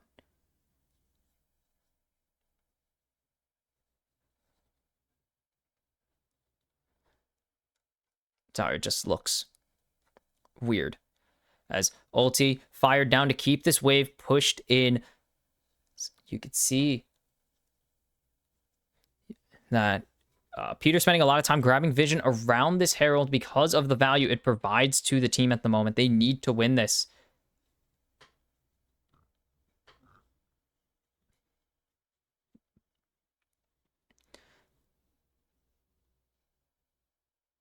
Wait, that is the worst ultimate ever. Sorry, he steals one cast of Kog'Maw's ultimate. That's very funny to me. Is BDD up here pushing up? They know that Owner's around, and he can't block the chain. He's just got to flash away as Cataclysm coming through, and Owner has overplayed as there's the pickup for Peter. And now coming in, Faker locked down. He's given too much. He's going to try and cast the Golden Eclipse, but he won't be able to. And KT continue to find these response plays. Huge pickups again coming through as teleport from Doran to try and deny first turret. It won't even matter. Feats of strength over to KT once again. And they're 3,500 gold in the lead. They're about to pick up another objective.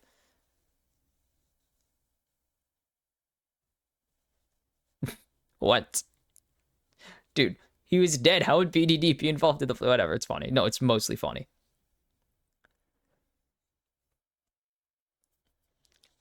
And good job from BDD actually to deny the Cataclysm damage because he dies way earlier. Peter picking up that kill does kind of suck because you get it regardless, but Peter also just making sure Faker gets locked. His goal was to make sure Faker dies, not that Owner doesn't, because Owner was dead no matter what. His goal was to make sure that Faker could not get out. And that means stealing the kill because it's just the fastest route to Faker. Which I don't think either side cares. I don't think anyone cares.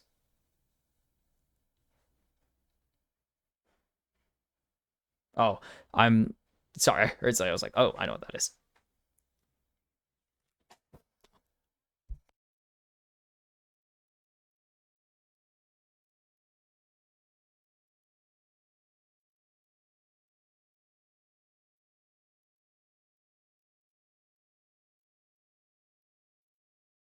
Try to close the door. Ow. Okay. So, what the... Is that a reset animation? I did not know that. Okay, that's a reset animation for that skin. I think this is... Okay, where are we? Sorry, I was distracted. Herald going down now. This should take down mid-turret. With the Drake spawning as well, this is a big deal. Does KT want to get this? They do want to get the Drake, deny the 3-stack early, but they're going to try and turn for a fight.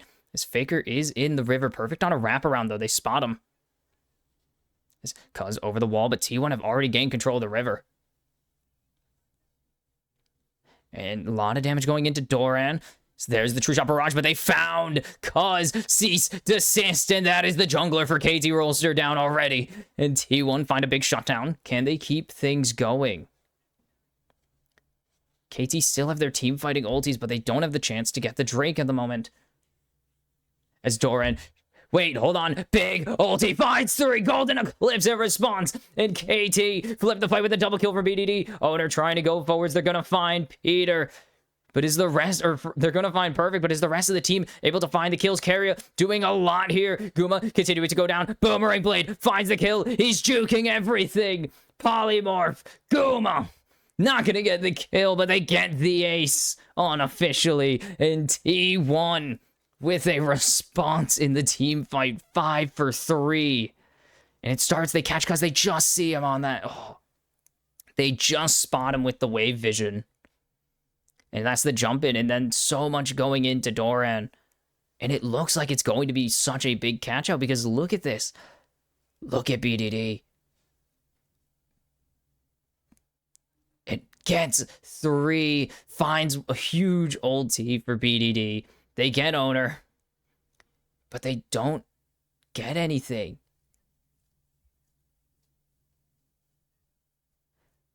And Guma, oh, big kill, Cuz out of position, not going over the wall is Owner, and that means that Cuz going to be able to get out with his life, but the Drake's still there.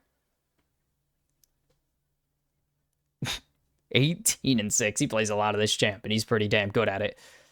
As the Ezreal ulti. That's not an Ezreal ult. That's the lockdown onto Doctor, but Faker surely he's going to give his life in response. Golden Eclipse will mean the drop. Wait, Cuz is still alive, but that's going to be a double for BDD as they're continuing to try and take down this jungler, but they can't get him perfect. Peter with the double stun coming through with the Pop Blossom perfect jump again. He's going to find the kill into Gumayushi as Owner under the turret trades his life for the support, and that's not who you want to hit. And it's BDD and perfect. Dueling Doran trying to teleport out, and he can. It's a double again for the carry of KT. 8, 3, and 3. They're going to go for the Atacon. They have so much damage on this Atacon. Oh, no. Disaster for T1. Everything has gone wrong.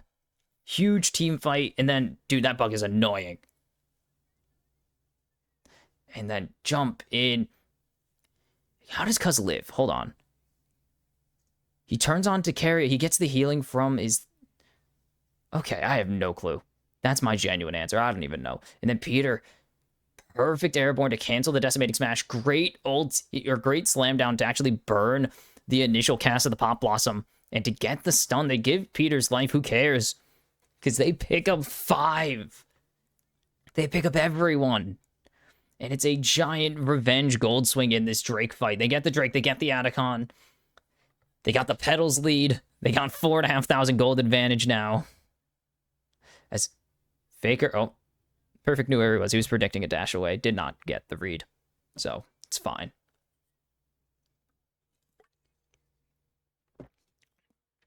Oh, no. This is insanity already. Holy cow. We're 2 games in. We're not even 2 games in. We're 1.5 games in, and this is crazy already. A half item advantage for perfect. Equal in items for Cuz, actually. Pretty even. Well, not even in the mid lane, actually. It's about to be a full item advantage. Never mind. It is a full item advantage for BDD. I mean, 8 kills. Yeah, that's what happens. Doctum pretty much even with Guma. Guma actually ahead right now because he has 2 kills. I think he got a shutdown, if I'm not mistaken, in that first team fight, as that's a lot of damage. And Carrie actually Peter going for the Morellonomicon. Okay, going for the Morellos. Big. It's humongous big. The gold lead is... No, it's not. It's not that big yet. It's a good gold lead. It's a big gold lead, but not that big.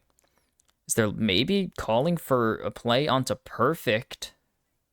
But he's going to know. Yeah, he saw it. And it's going to be resets coming in. This should be Morellos from BDD. Already finished. Is he going to sell? No, he's going for Deathcap. He just wants the Oblivion Orb.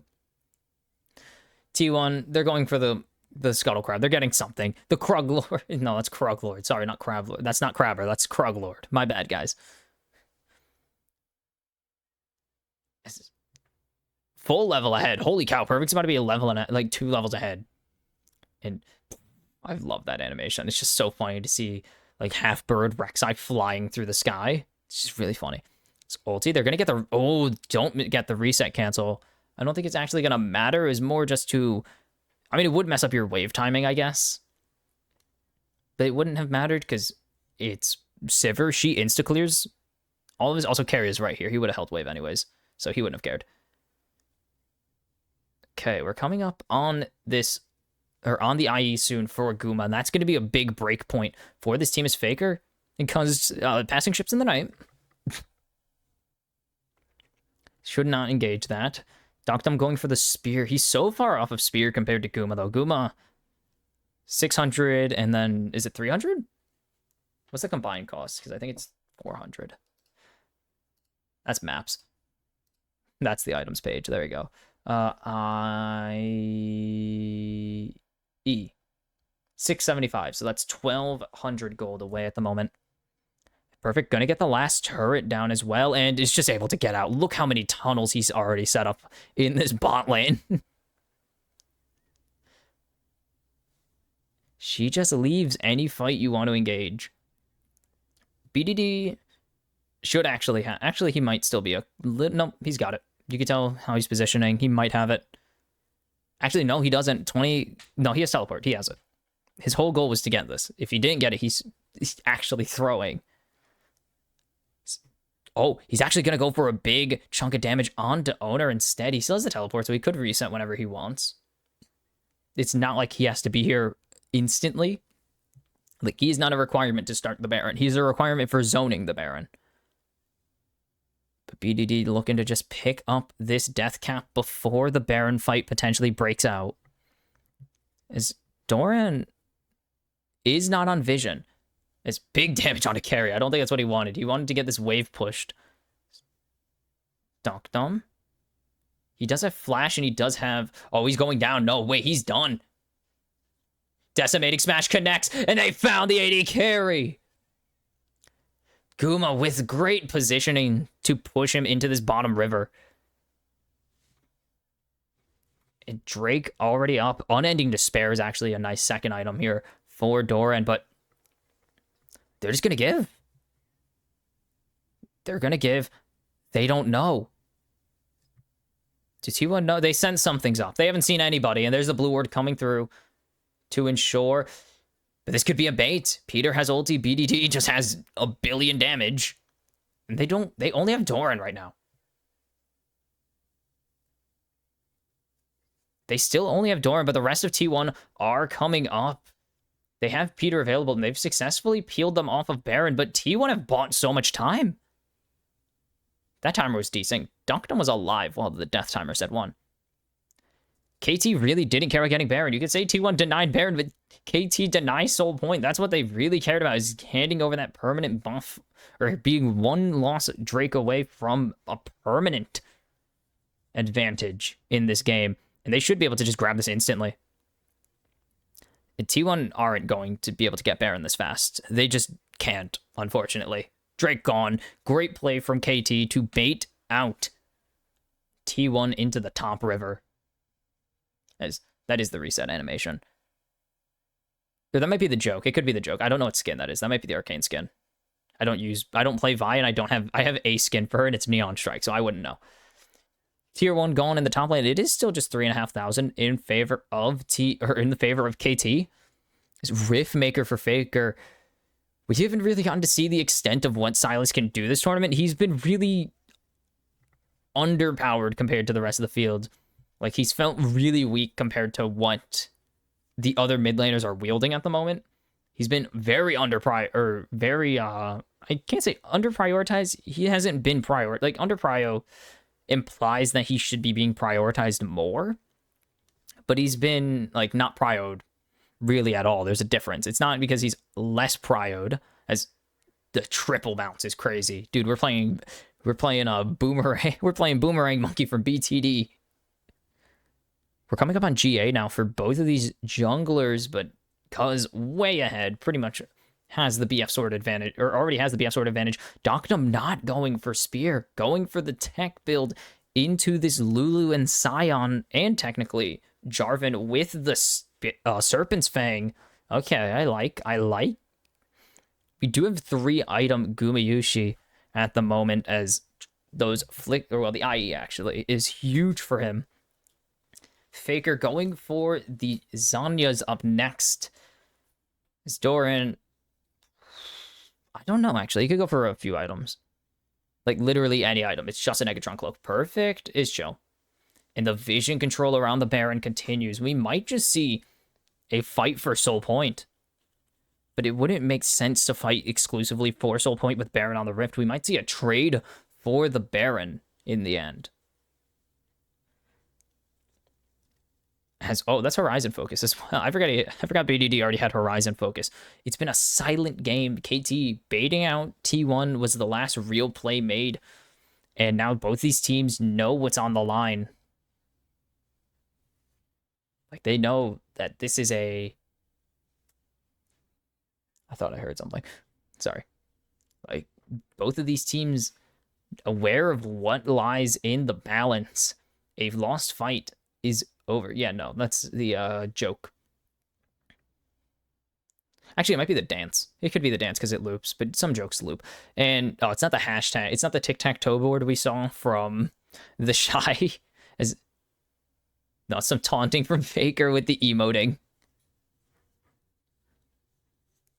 We're just trading. Just trading waves back and forth. It's Jonk shows for perfect. It's going to be the force of nature, the fork of nature. Because of how fast BDD can stack it for the Scion, it makes him really bulky. Zanya's in the pocket of Faker now. GA soon to be in the pocket of Owner already in Cuz's... Ooh, no. He's got a lot of options to get out, if you will. Tunneler, now we're coming up on the Spear, okay. The Spear not... Spear probably doesn't build out of... No, it does. Okay. It did build out a pickaxe, so I wasn't wrong. I didn't see him ever build the Dirk, though, so I wouldn't know. So we're coming... Ooh, Guma inching. That's teleport for Doran. Just popped. They do have the wave push. That's why they teleported him up, because Perfect has to answer this wave. Okay, fair.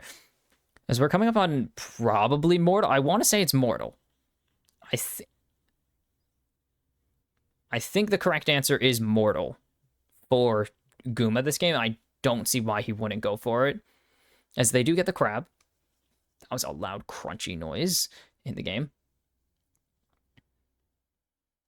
KT have regained control of the river vision and slowly will gain control of jungle vision. Smite comes through, blue buff to KT. It's a pretty nice pickup for himself. A nice gain. Oof. The angles are a little funky sometimes with Ezreal ult, so he does not connect with it. Carry eating the honey fruits. He got hit. Okay, so apparently it was to hit Carrier. That's true. That was to hit Carrier. It wasn't to hit the wave. It was to chunk the Lulu. The very valuable Lulu. Okay, both junglers. GA'd. God, if you will. That was bad. Terrible. Voidstone coming up. Or BDD slowly there. Or slowly inching towards a Void Staff. Is it actually just called Voidstone? It might be. No, Blighting Jewel. There's a Voidstone. I don't remember what it was. That's a Catalyst. Whatever. Oh, they see. And they're going to call for the Baron. Guma gets blocked. Or gets to block the ulti. The True Shot Barrage. Doran taking a ton of damage already. Do T1 have the speed to do this is the question. They have Guma. Like, Guma's a lot of damage. That doesn't proc the spell shield, really? But no. Doctum and BDD and Peter, more than enough to shut down the Baron, this attempted Baron trade. I just want to check that. KT gets Soul Point, and now, oof, that's another one.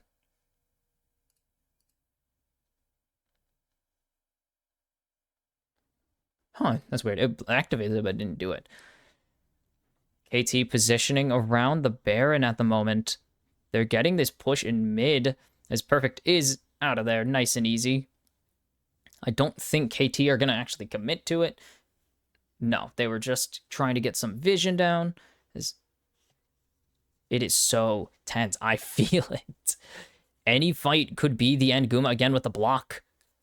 Peter is thinking about it. He's only going to get a lockdown onto Faker, and maybe that's the engage they needed as Perfect into the backline, tearing up the house, and there's no cease and desist for the Demon King. He goes down. And Peter going forwards. There's just the raw ulti, no flash even needed. He's locked down Doran, he's got Carry on the back, and that's going to be BDD picking up the kills. And now Cuz free to go forwards. They've gotten the damage onto two crucial members. And they want to go for the giant purple worm. T1 just going to try and push mid. BDD's here. He's not going to allow it. There's the ulti in, forcing out the flash of BDD. Doran forced the flash in response. He is not in a great spot right now.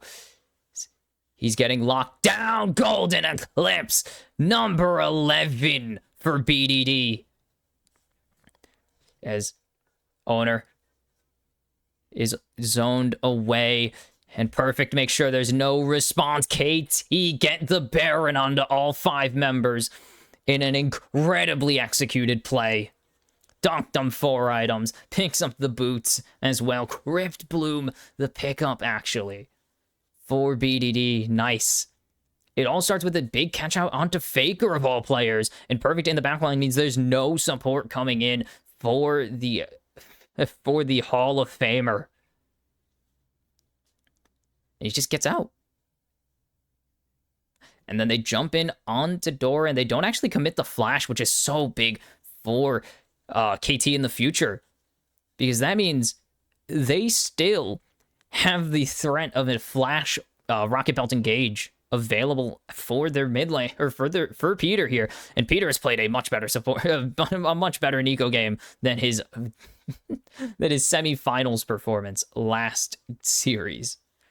Oh boy, he did not open the series with the best Nico play, but this is much better from him. 1, 2, and 12. Sorry. BDD 11, 3, and 3. He's content. He wants the most kills of the tournament. Faker jumping in, doesn't find Doctum with it, and now stuck, going to get hit by a true shot barrage. Cuz looking forwards as the mid turret falls, and they continue to split the 1-4. KT playing it safe, playing it smart. They know that Perfect is so safe on his own, as Doctum getting chunked pretty hard. And these minions just starting to do work on the turret. They're going to be able to grab this cannon because they have the range of Gumayushi. But Perfect is just chilling. Level 18 across the board for KT, besides Cuz and, well, of course, Peter, but no one cares. He has his rank 2 ulti. That's more than you're asking for usually. As it will be the Pop Blossom for Faker. The clone coming in just to tank a little more of those turret shots. And they're trying to block these minions, but Perfect is just chunking down Doran this whole time. And they can't ever really jump onto him. They've successfully cleared out this wave, as KT will take some resets. They do get the mid inhib to keep the push going, and they get the bot turret chunked if Perfect ever wants to go for a split push. Faker, how much gold does he have? I mean, 3,000 gold behind. It's slowly not mattering, as it is the LDR, actually. Okay, I don't know. Some teams like to go for the Mortal, okay? A lot of players like to go for the Mort. I wouldn't know. And this is going to be the Sorelda's capstone for Doctum, as he can't sell his boots. As there's the jump in from Perfect onto Faker. And he cares more about getting out than anything else. It's Drake in 4 seconds. Doran already chunked over 1k HP off of his health bars. There's the blast code into the backlines, or into the side, really. His owner going for a wraparound. Cuz started the objective. Perfect hanging around, denying the flank. Where's Peter's ulti? He's charging it up. Finds 2 with it. In response, Faker with a nice ulti, but they're already going to get Guma down. And there's the jumping onto BDD. They do find him. Big shutdown. They're going to get Peter eventually. Supportal combat goes in favor of the tiny Yordle Wizard? Something. But it's not enough. Drake sold to KT. And are they going to be able to end? They're looking for it. Doran and Perfect, very tanky right now. Doran does not have... Ooh, KT looking for it. It's potentially the end here.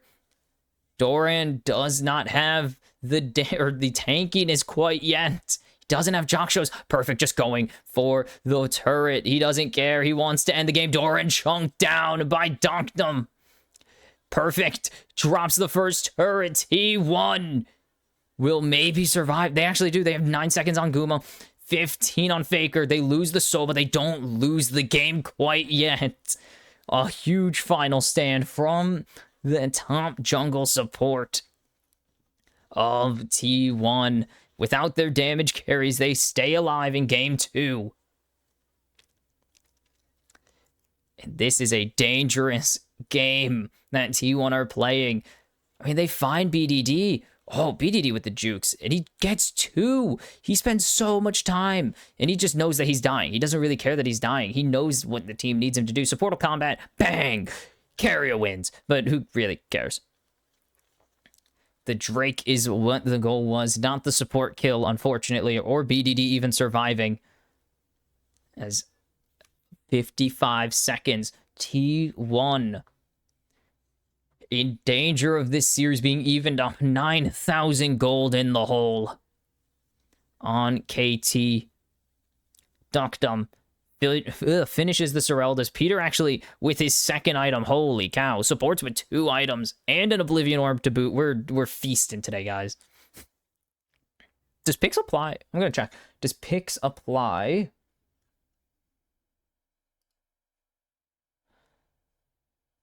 I know that.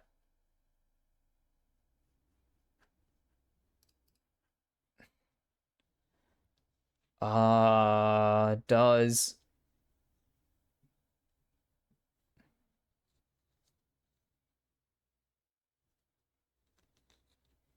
I don't know.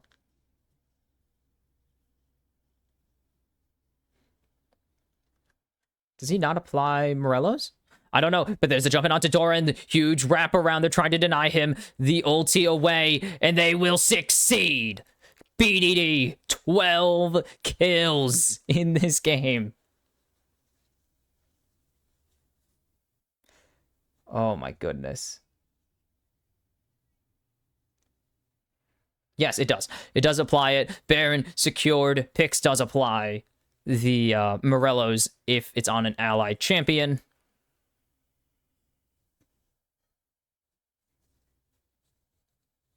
Yes, it does. Okay. I just want to make sure. As, whew, dangerous. Oh my god, that's a lot of damage from Dr. Dumbest Faker. Possibly caught, but they're not going to jump in that eagerly on the mid lane of T1. Does KT keep it going? They're looking to finish it. The heal comes out of Peter. Gets Doc Dumb some healing. Gets him some move speed to potentially go in if they want. Double inhibs now. The Nexus turret, 3k HP, just freshly respawned. But KT are starting to mash down this base. It's a 5v5 in T1's base. As reflecting a lot, Peter finds 3, and there's the jump in. The revenge finds Peter, but it's not going to find anyone else. Perfect gets Chunk BDD, super low, Cataclysm, they find him. Can they find everything? Donk Dump survives the fight, apparently, as Faker will get the GA out of Cuz. Perfect so low.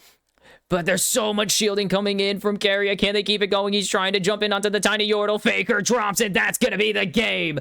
Wait. Doran finds the kill, but he's not going to be able to get anything else. The minions pounding on the base, and KT pick up their first win in their first grand finals. And we are tied. It is a best of 3 for the Summoners Comp. Gorgeous game 2, and this is what people wanted to see when they saw the Telecom Wars in grand finals.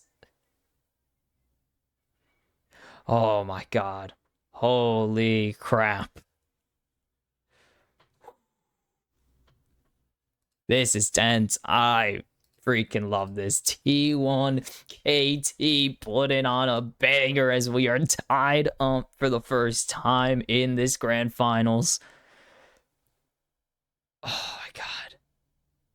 Holy cow. What a game 2. KT, they cleaned up their mid to late game and they survived the onslaught of T1 trying to come back. They out macro them in game 2. They get the objective advantage, and now T1 2 losses away from missing another three-peat. They're showing Zahan. I do want to see what this is about, so I will take it to a short break as we will see who moves to match point as game 3 is after this. And we are back. Game number 3. We are tied at 1, baby. KT looks so damn good in game number 2, and we're going to a best of 3 for the title, and it is all off of the back of another phenomenal early game, but this time they adjust, they execute their team fights properly. They found a lot of picks as well. T1 were on some pretty tough rotations, but they just kept winning the fights that they needed to. It seemed like even when they lost fights, they had a perfect response. Like they went, what was it? They lost 4 members and then immediately responded with an incredible fight to respond. That was a Brave Phoenix Xayah cosplay of all things. Yeah, Brave Phoenix Xayah. No one's ever thought of that. Actually, that skin's pretty good. I do like it. Sorry, crap on my desk. But just another level of play from KT here. T1 have only really looked good in their mid to late of game 1. I have no clue what KT woke up and ate for breakfast, but clearly they are very in the zone today. Phenomenal series from BDD. Obviously, 12 kills, I believe, in the previous game. Phenomenal series from Cuz. He has looked so good in these early games. He looked incredible throughout the entirety of last game, obviously. Peter has been doing really well, actually.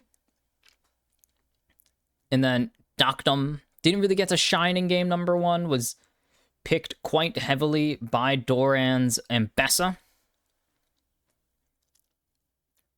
Have they finally fixed it? Yes, they finally fixed the order. Holy crap. No, they didn't. No, they didn't. They didn't fix it. I give up. I don't know I don't know why they order it this way. It's not in order. I hate everything. Wait, is it? No, it's not. Whatever. Pantheon going to be taken away now as the Bard. As KT do move to the blue or to the red side as T1 choose obviously to switch over. They do have to get rid of the Orianna and Azir now, but Yunara is available for Guma, and that's a dangerous sentence if I've ever heard one. I don't like giving that over, but they don't have a choice. They have to respect Carrier's Bard. They have to respect the 2 power picks as they're going to get the Alistar in the Mundo. This crowd isn't as awe as I am as Cuz locks in the... I don't want to call him a doctor, but he's literally called Dr. Mundo. He's not a doctor. Don't mistake him. He's not a doctor. He only has the title. He is definitely not an actual doctor. I would not trust this man. I don't trust this man to do anything actually doctorish. It's going to be Carrier on the Rakan. Rakan, a very historically good champion for T1, especially.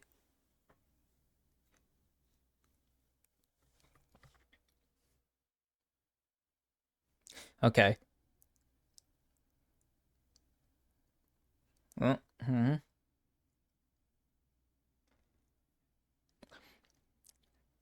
Okay. Renekton blind for Doran as...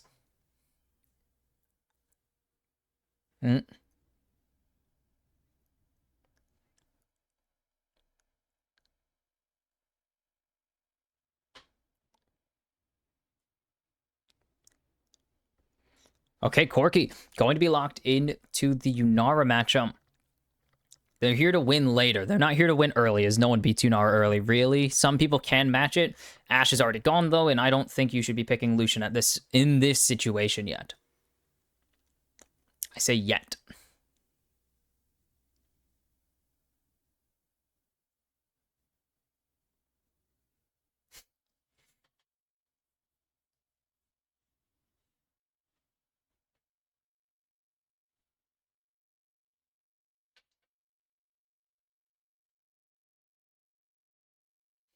That's funny. Whatever. Lilia taken away. They do need an AP option with a lot of AP already taken away. They don't want to have to deal with it. It does do something. Oh, yeah, and we're getting in. I love that now that we're getting into Fearless, BDD Zoe on the table, and you just aren't allowed to, you're not allowed to give that champion over. Like, ever. No.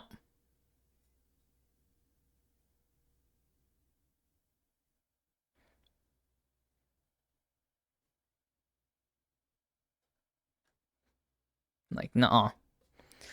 Galio still off the table. Yeah, this guy is a little good at Galio, so not allowed to play it.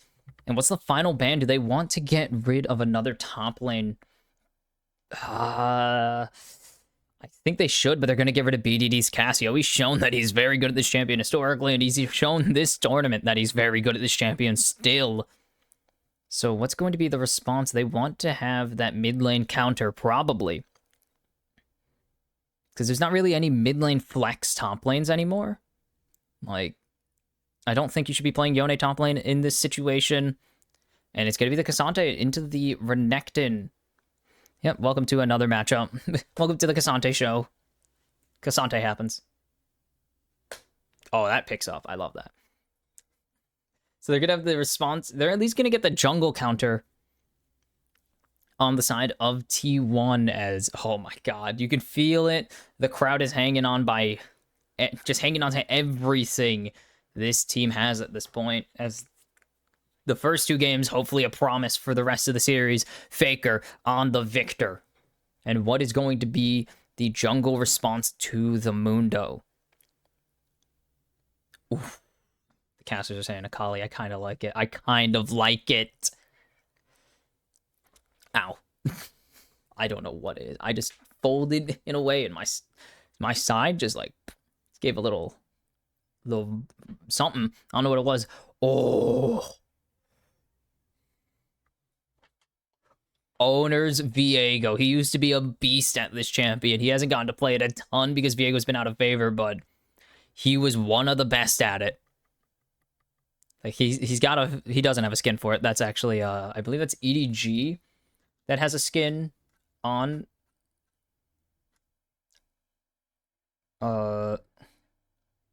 and BDD on the Syndra.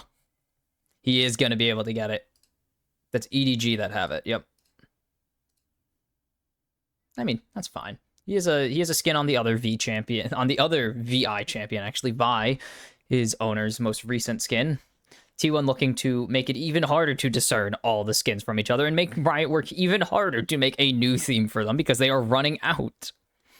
But it is Syndra, this champion we've seen a little bit of. We've seen a little more prio now that we've gotten into Fearless.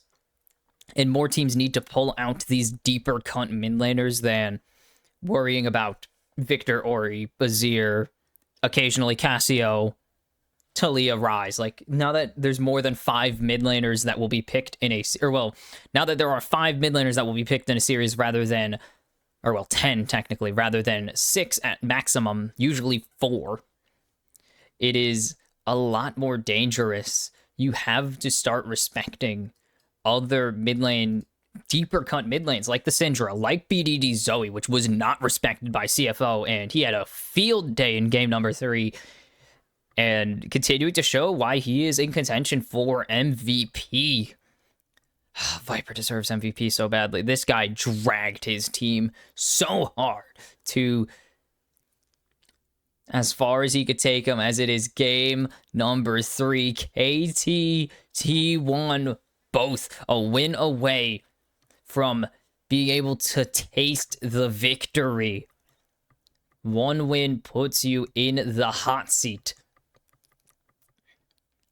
And, well, one loss puts you in the hot seat. One win gives you 2 shots to win the title to claim the 15th World Championship. BDD, tale as old as time. Yes, indeedy. And yes, BDD Syndra, iconic. Oh my god, this is everything you could have asked for in the Telecom War. Look at this. T1, like all these weird ones, yeah. I forgot Poduk was... Yeah, Poduk came in for Doctum for a little bit. Smash came in for a lot during the winter and spring split. And casting was tested over perfect.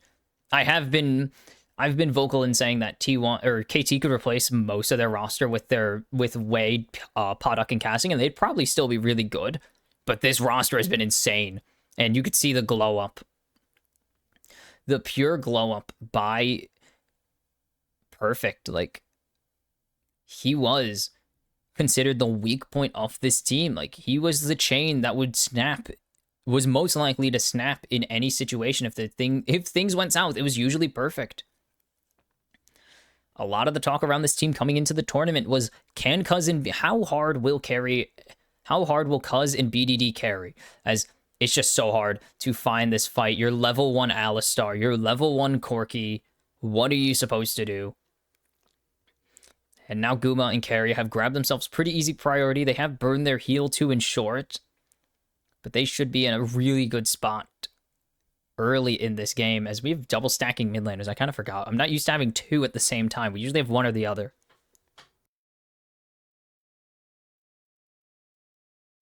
Cool.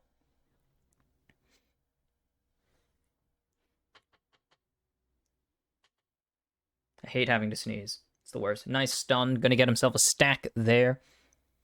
As it's the race to 40 for BDD. Once he gets 40, he gets that extra charge of Dark Sphere, and then 60, 80, 100, 120, gets extra upgrades from each point. What is the W upgrade? Does it just increase the range? I actually don't know what Syndra's W upgrade is. I should check.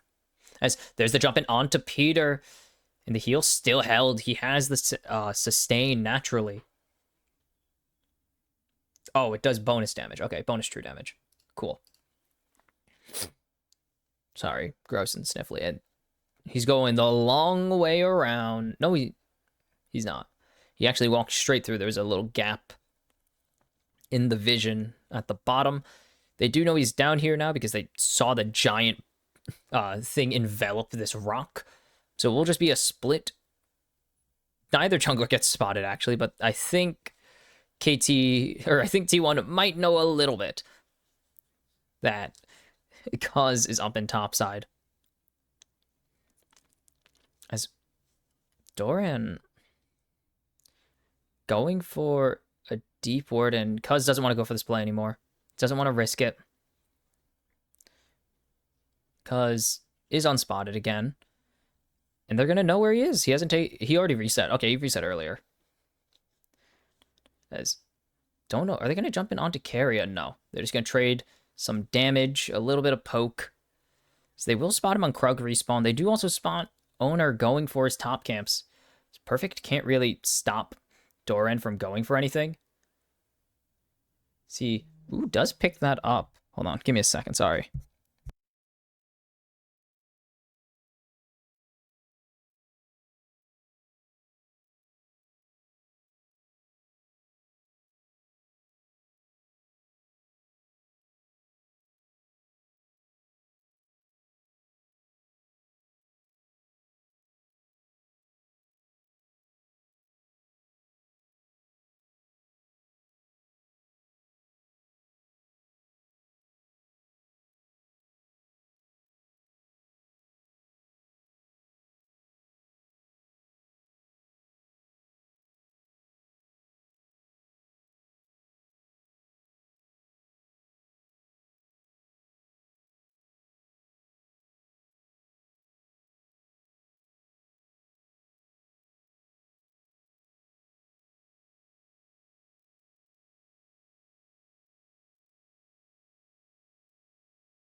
Sorry, I got a call.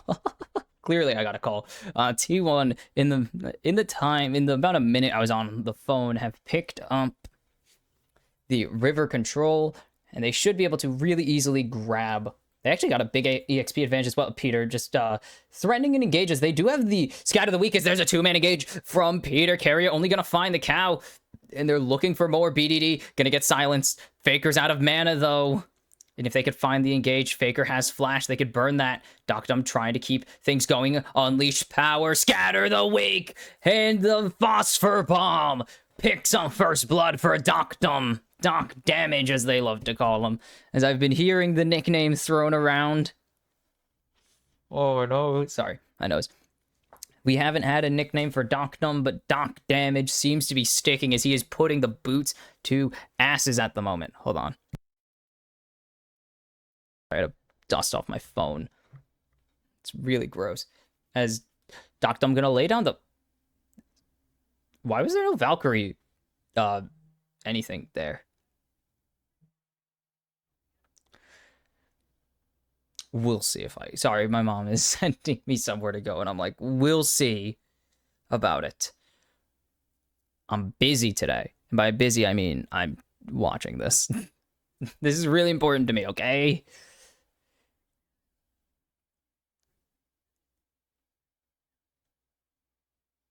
Oh.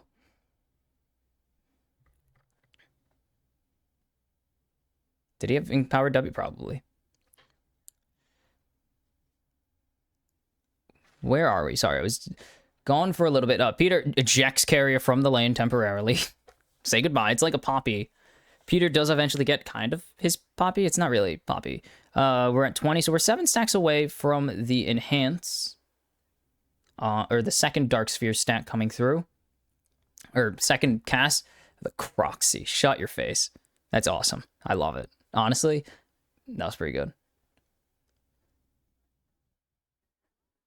Cuz is just gonna pop in here. This should be teleport. No, never mind. Doran, that's not gonna stop him. They're gonna pull pressure, but Doran doesn't have teleport, so he will die. I mean, he gets Cuz's ulti. He's not getting out of here. No, he gets smoted. Smitten. That's fine. And Perfect is proxying. Don't do that. Don't do that in solo queue. They got the grubs. Ugh. They already had that. They already had the free grubs.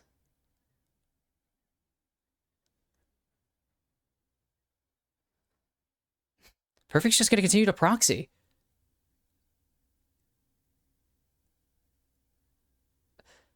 Like, Owner can't really do anything to Perfect, even with him this pushed. His Faker canceled like 3 autos there, I think. And Doran's back, so Peter will have his reset canceled, which doesn't matter. I mean, it just delays teleport, I guess, because it's not enhanced teleport. Oh my god. Oh, it doesn't get the pull, though, like he wanted. And now the Unara is here to back it up. He was trying to bring him to Cuz, but just didn't clip the wall in the right way. Teleport out from... There he is, the man of the hour. It's Peter. He's down in the lane. He's a little early on the lane, but Peter doesn't really mind. He was teleporting to make sure that there was no freeze, and there's no freeze. So he got what he wanted. And he helps his bot laner out quite a bit, as he is down a lot of CS. Just the value of being in the weak... Or not even just on the weak side, but being the negative side of the matchup. Like, the losing side of the matchup is never fun. BDD does have that extra Dark Sphere stack now, so basically increases Unleash Power's damage as well. By some factor. I don't know the math. As Perfect and Doran are staring each other down in this river, but Perfect doesn't have ulti, unfortunately, for him. So, Flash burned by Perfect. Yeah, he had it. Okay, he had to. This BDD gets slowed down, silenced, but they only burn the Chaos Storm. They want to get this push Drake in 4 seconds. No teleport available for Perfect or Doran, actually, so it doesn't really make a difference. But the push in favor of T1 in the bot side. Mundo is still here. Peter is here, and he's going to buffer with the ulti, actually. They don't have the Chaos Storm in Peter. Going to get the jump in on to Carrier. And the quickness. Not going to do much. Khan still has ulti as well. If he wants to pop it, but Guma is in the transcended form, and there's the jump, and they deny the dash away as Owner going to get the power unleashed onto him. It's going to be BDD falling, though, and now Owner has the resets. Peter is low. Peter is down. And Cuz chilling. Perfect. Had to walk all the way down, may I remind you. Doran just teleported here. This is a gambit. They're gonna steal it. Can they get the all-out? So much damage coming out. Wait, they got it with the Phosphor Bomb. Do they have the damage to finish the job, though? Guma is out. He's isolated, alone. Teleport coming in from BDD. Doran hauling ass, but he can't haul fast enough. Cuz picks up one. Faker doesn't have the jukes. KT roster. Are you kidding me? What a stealing, Cuz. With some BDE of his own, if you want to put it that way. Doctum is fearless. BDD gets the flash out. They get BDD, but who cares? Look how much damage Cuz is dealing to Faker. He's 1v1ing the unkillable Demon King himself. And he just keeps hitting these. He doesn't care. And Perfect just full sends. Steals it. Just a raw Drake steal. Don't mind. And then the perfect push from Perfect. He sacrifices his life to pick up 3 on the push. Flash in for Cuz, and then boom, dodge all that. Faker just can't do anything. He has to sidestep 3 spells simultaneously, and it's so well played by BDD. And KT continue to be in control of these early games and cause 3,600 damage. BDD, all of his damage pretty much came actually on the second half of the fight, may I remind you. Like, Owner just never got to be in the fight because he got zoned so hard. His own push. All Mundo knows is push. Guma into the transcended form. Doctum just gonna juke away. Cuz is here. He's big stepping into mid lane. He popped the dosage as BDD's dead. Yeah, he's just dead. He has the jukes. He will get a ton of damage now. He's gonna buy an ulti out of Door and an Owner at least. But he is flashless. So he does just have to give his life for the cause. It's Perfect is winning the trade because he's Cassante. Though Faker is very shortly going to be winning this trade. So you can see right there. Death Ray already upgraded. We still can't tell. Actually, no, he has 2 stacks. So yes, he has upgraded Siphon Power as well. He should have upgraded Siphon Power. I'd be shocked if he didn't have 200 stacks by this point. And you know he has upgraded, he's the 3rd upgrade because he would have the upgraded Chaos Storm. Or his Chaos Storm would just be really cool. It would look really cool, though, if he had it. Is Keria gaining vision control? He is a beast right now on it. Peter over the wall. Let's go. Ooh, he has... Oh, I like that. You don't always run it, but you can. He has... Oh, no, they don't even have the buffed Nimbus Cloak either. This is just... this is regular-ass Nimbus Cloak. His first item's already pretty much finished. BDD hasn't based for his yet. That's my guess, because Faker does have his finished. He also has a more expensive one than Faker, if I'm not mistaken. As Cuz gets poked. He gets a little stabby in the... Is Keria going to be a little gremlin and eat the honey fruit? He's going to eat him. He's hungry. Ignite coming out to cycle the spell back to the heal. As Cassante proxying is nuts.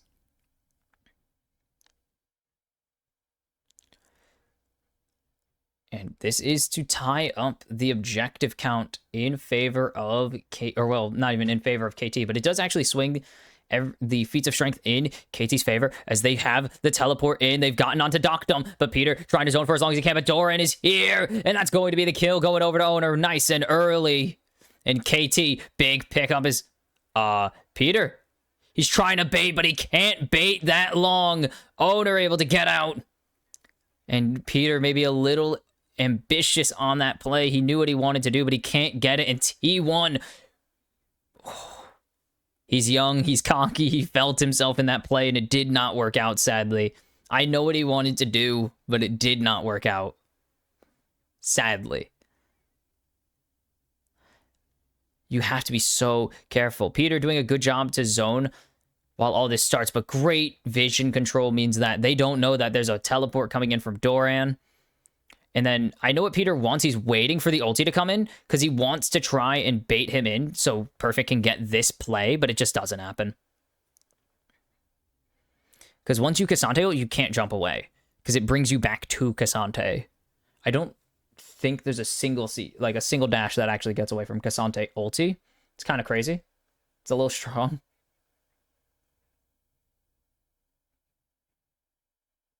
Oh. What? Oh, the hyphen makes him first. Really? That's how that works? As Chemtech Drake... Okay, first turret does also go over to T1 in off of the back of that play is...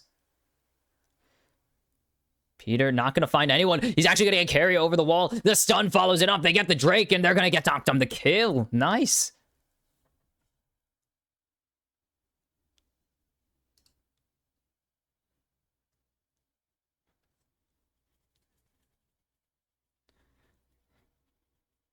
Okay.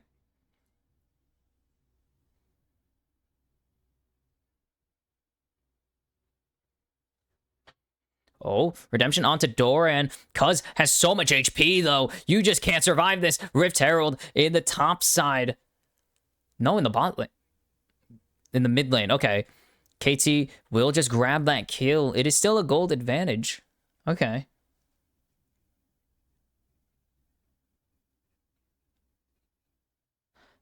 Oh, BDD will not get rid of it. They will at least hold on to the turret, and there's nothing to really stop KT from evening out this gold advantage now. So well played by them.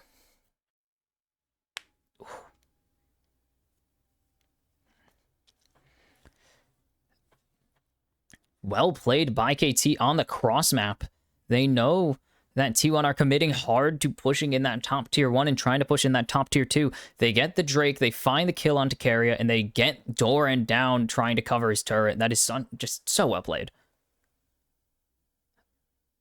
Actually, yeah, no, wait, hold on. I'm trying to see, like, you can just, like, you just get pulled to Cassandra. It's so stupid. Like, even if you get out of it, you get pulled if you're targeted. A forgiveness radius. Oh, my favorite.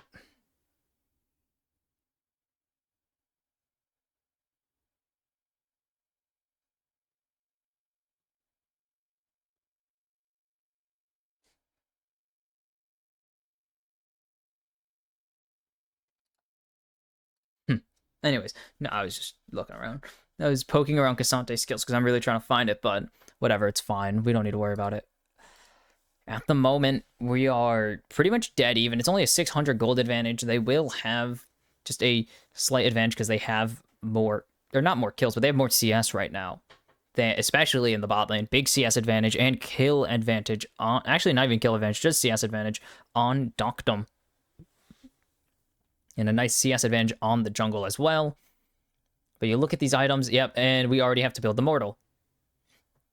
We already have to build Mort on Owner. It's just a forced build, unfortunately for him. Cleaver, first item on Doran, that's pretty standard, especially into Cassante, as Kaz actually going to pull Atacon to himself, denied Keria potentially pulling it into the darkness. Don't think we have any crazy items yet. Keria going over the wall, and Atacon is tired of this. Oh. No teleports available on the side of KT at all, actually. Not even just BDD. Okay.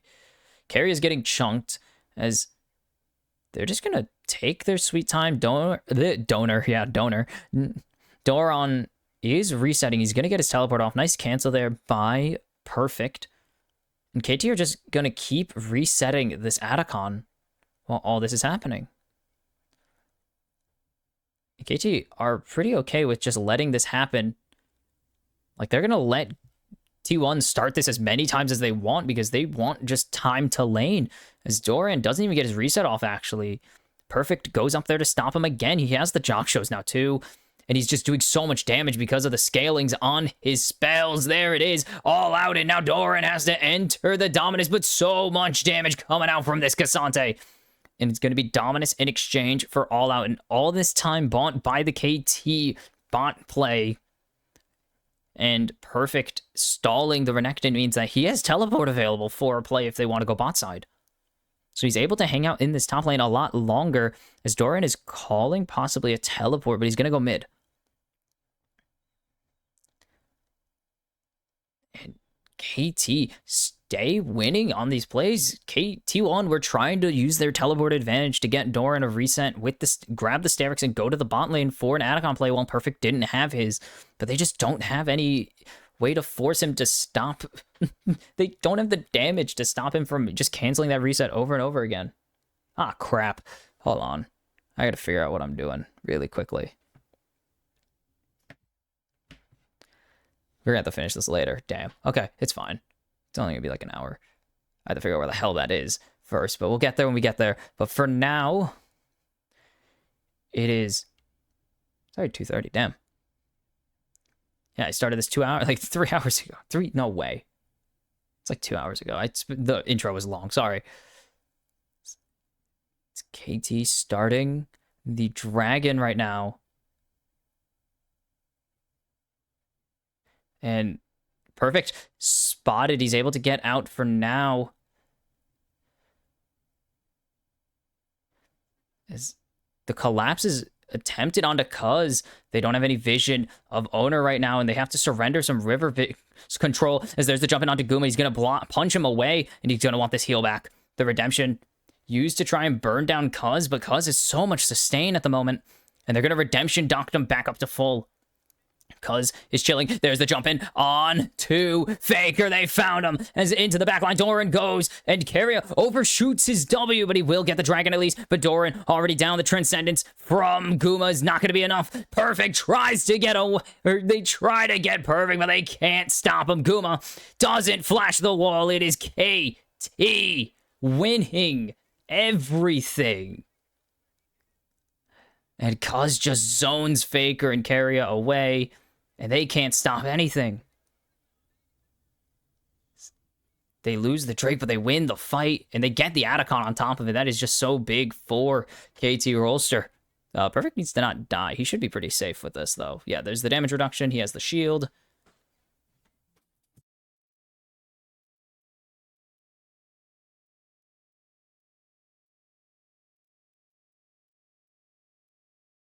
Alright, this will...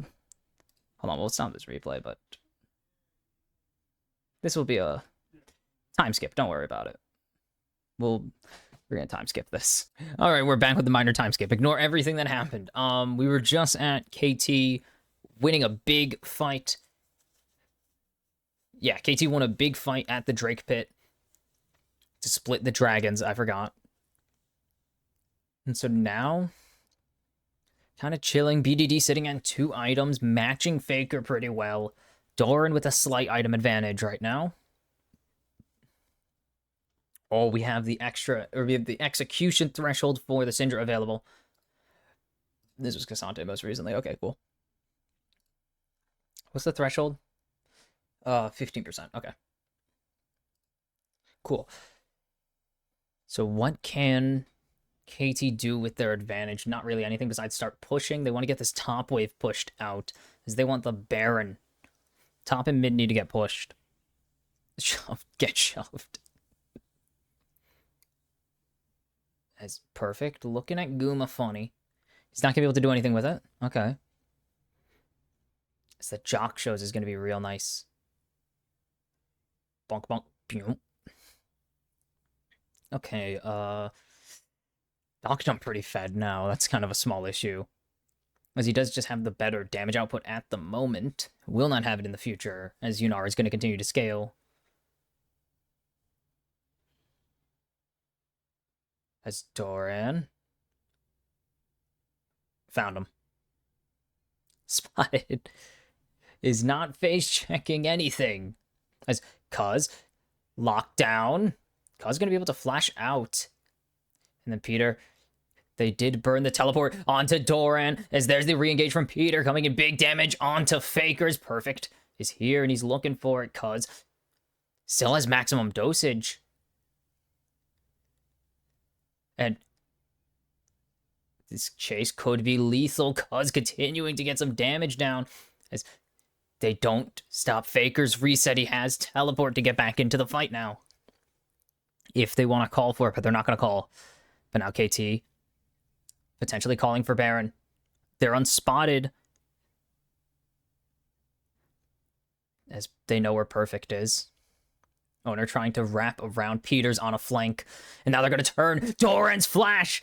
No, he couldn't get over the wall with the slice. And that means he's going to fall to the execution of the Syndrolls. He and now Cuz just walking at Guma. He goes where he damn well pleases. Peter gets the kill. And onto Faker they go. Faker forced to flash away. And KT are just going to take it and leave. And Doctum going to try and push in this tier 1 as much as he can, but they're not going to be able to get anything out of it. And KT should be getting this Baron. There's a chance.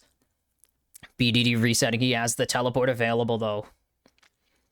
If Owner can steal this, if he can channel his inner Guma, they can potentially turn this into a one game as they're trying to jump in onto Doctum, but they're going to get stuffed at the back of the Baron pit. And KT snap T1 clean in half. And they're going to take the Baron. They're going to take the short fight in their favor. And KT are going to continue to push their advantage. And holy cow, the crowd are roaring for KT Rolster. And now, so much advantage in their favor. They can win this game very soon. Doran just not able to slice over the wall in time. He gets knocked back out of the wall. And then the continued chase down with the maximum dosage. So much move speed on this. And great scout of the week to finish the lockdown. Faker can't get out. And then they try to jump in onto Doctum. Maybe thinking they have it. But good block from Cuz.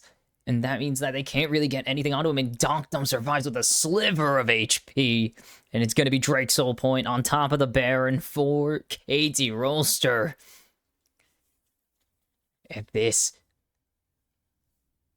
is the moment. Again, KT haven't beaten them since their meeting in the LCK Cup. It has been nearly it's been over almost 9 months actually. It's not been almost 10. It's been almost 9 months since this KT roster beat T1 last.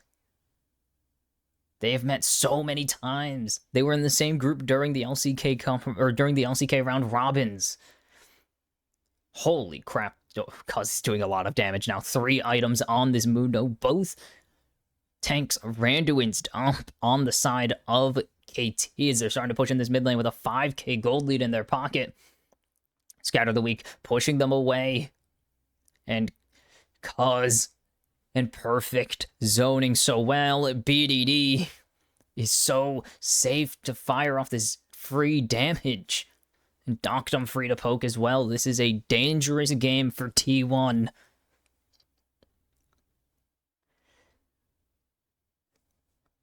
Where's this wraparound for BDD? He's not going to get to do what he wants. He's spotted in this little brush with Cuz. It's Perfect pushing in this tier 3, looking to get this bot inhibitor, possibly. But can KT get it? They will be able to grab it. They will be able to grab this inhib as well. Very valuable one. As Doran just trying to split push his way to victory, and final resets coming in from KT with the Baron. And they will be able to get out. That was not Doctum. That was Perfect. They'll be able to get out with the reset. The rest of KT, as there's the jump in onto Faker from Peter. Is there going to be a follow-up? No. Peter heals to get the speed boost and out. And KT just continue trying to find this one angle. Just any angle. There's no chase down for T1. They can't. The turret's pretty healthy. Over half of its health still remaining. So there's no chase down available. So they've closed the gold lead about to 4k. Will be at 4k after this. It's something, but that is not really what you want to. That's not really enough in this position, as Perfect is matching it in the top lane. It's just not enough.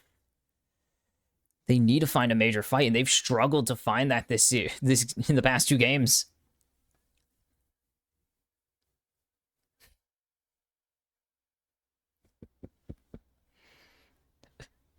Does not get the turret in the top lane in the end, so the gold lead's still at about 4,000.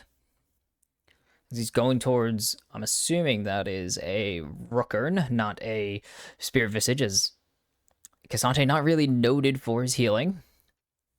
Mostly noted for his tankiness, not sustain. I think, it could be Azanya's, could also be a Death Cap. We'll have to see, as BDD hanging on to his 10-stack Dark Seal. Surely he's going to get the book and do himself some reading in a little. As IE coming up for Doctum. I don't know what Goom is at, but he's surely pretty close to his IE as well. Or at the same pace, given it's only 400 CS. Perfect. Grabs this turret and teleport. They're trying to catch out a Cassante, which is not the best angle, as he's just gonna take area and he's gonna go all out on him. And perfect. He's gonna buffer. He's gonna be able to flash and get away. And now KT. They've spent a lot to get this. Can T1 find the chase? They get BDD. They shut him down. 3-man engage. And they maybe can turn this. Can they make the magic happen? Dunkdom so safe. Able to flash away. He's going to go on a killing spree. Faker finally finds Dunkdom. But there's the jump in onto Gumayushi. And Guma is going to not drop quite yet. It's T1 holding the fort because it's so damn strong. And Cuz is gonna keep going. And now the chase for Carrier is on. But the Drake is available and it's 20 seconds to Owner being up. T1 tried to deliver a shocking knockout punch and they do not get it. They thought maybe this was their angle back into the game, and it kind of was, but they don't get enough. Cuz is so damn strong. They spent a lot to get Dunkdom. And Faker gets it back. But 3K in the lead for KT, and now they have Chemtech Soul with a Mundo on the Rift. And, oh man, a Mundo and a Cassante, two champs notorious for surviving on no HP. Notorious for having their best gameplay be around this low health threshold. And Mundo goes where he pleases, cuz 7-0-6, looking to pick up win number 4 for the Doctor at the tournament. Or win number 4 or win number 3? I think is he 3-0 or 4-0? It might be the 5th one. I don't even know. We've seen so many weird Mundo lock-ins now, or it feels like we've seen so many more Mundo lock-ins than usual, as teams are starting to pick up on the very the classy businessmen. As you could see, he's not a doctor. He's a genius. A business genius. Sorry, I just have to talk about it. Cuz, not there, but the Baron is started. The funniest thing is Cuz can actually zone for as long as he wants, as they do spot out Owner with Peter. And the Baron continuing to go. Carrier trying to get in as Perfect and Dunkdom doing what they can. It's not a very fast Baron take. They're trying to drag T1 into a fight that they don't want to take. As BDD finally here. Cuz gets chunked. But he still has his ultimate, so he doesn't really give a damn at the moment. Guma gonna get huge chunks taken out of him. They're gonna keep BDD healthy. They successfully pulled them off the Baron, but how much of a victory is that, as they still have a huge health advantage with the Mundo, with the Cassante, especially with Mundo's passive healing, but it's charged by the Spirit Visage at that. As Owner continuing to lay down some poke, but BDD, Peter, unspotted, and they are going to look for Doran. There's the redemption out, Cuz in the maximum dosage is going to survive for a lot longer. Perfect, all out, and he does not yield. KT flip the switch, they snap, they pull the trigger, and it's an ace. It's the game. It's match point for KT Roster. And it just goes up. Where is the drop? There isn't one. The roller coaster goes up and up and up. KT in their most important Telecom War ever. One win away from toppling the Giant and claiming the World Championship for themselves. Holy crap, it is narrow. It is a game away. The dream. Oh, whoops. Hold on. We could fix that. Oopsies. That's the wrong input. Hold on. There we go. Fixed it. Has one win. One win is all it takes to fall in love with me.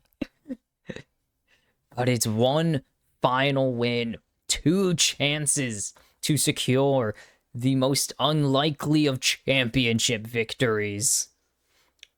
2 chances to get the ultimate one-up on your rival, your most bitter rival.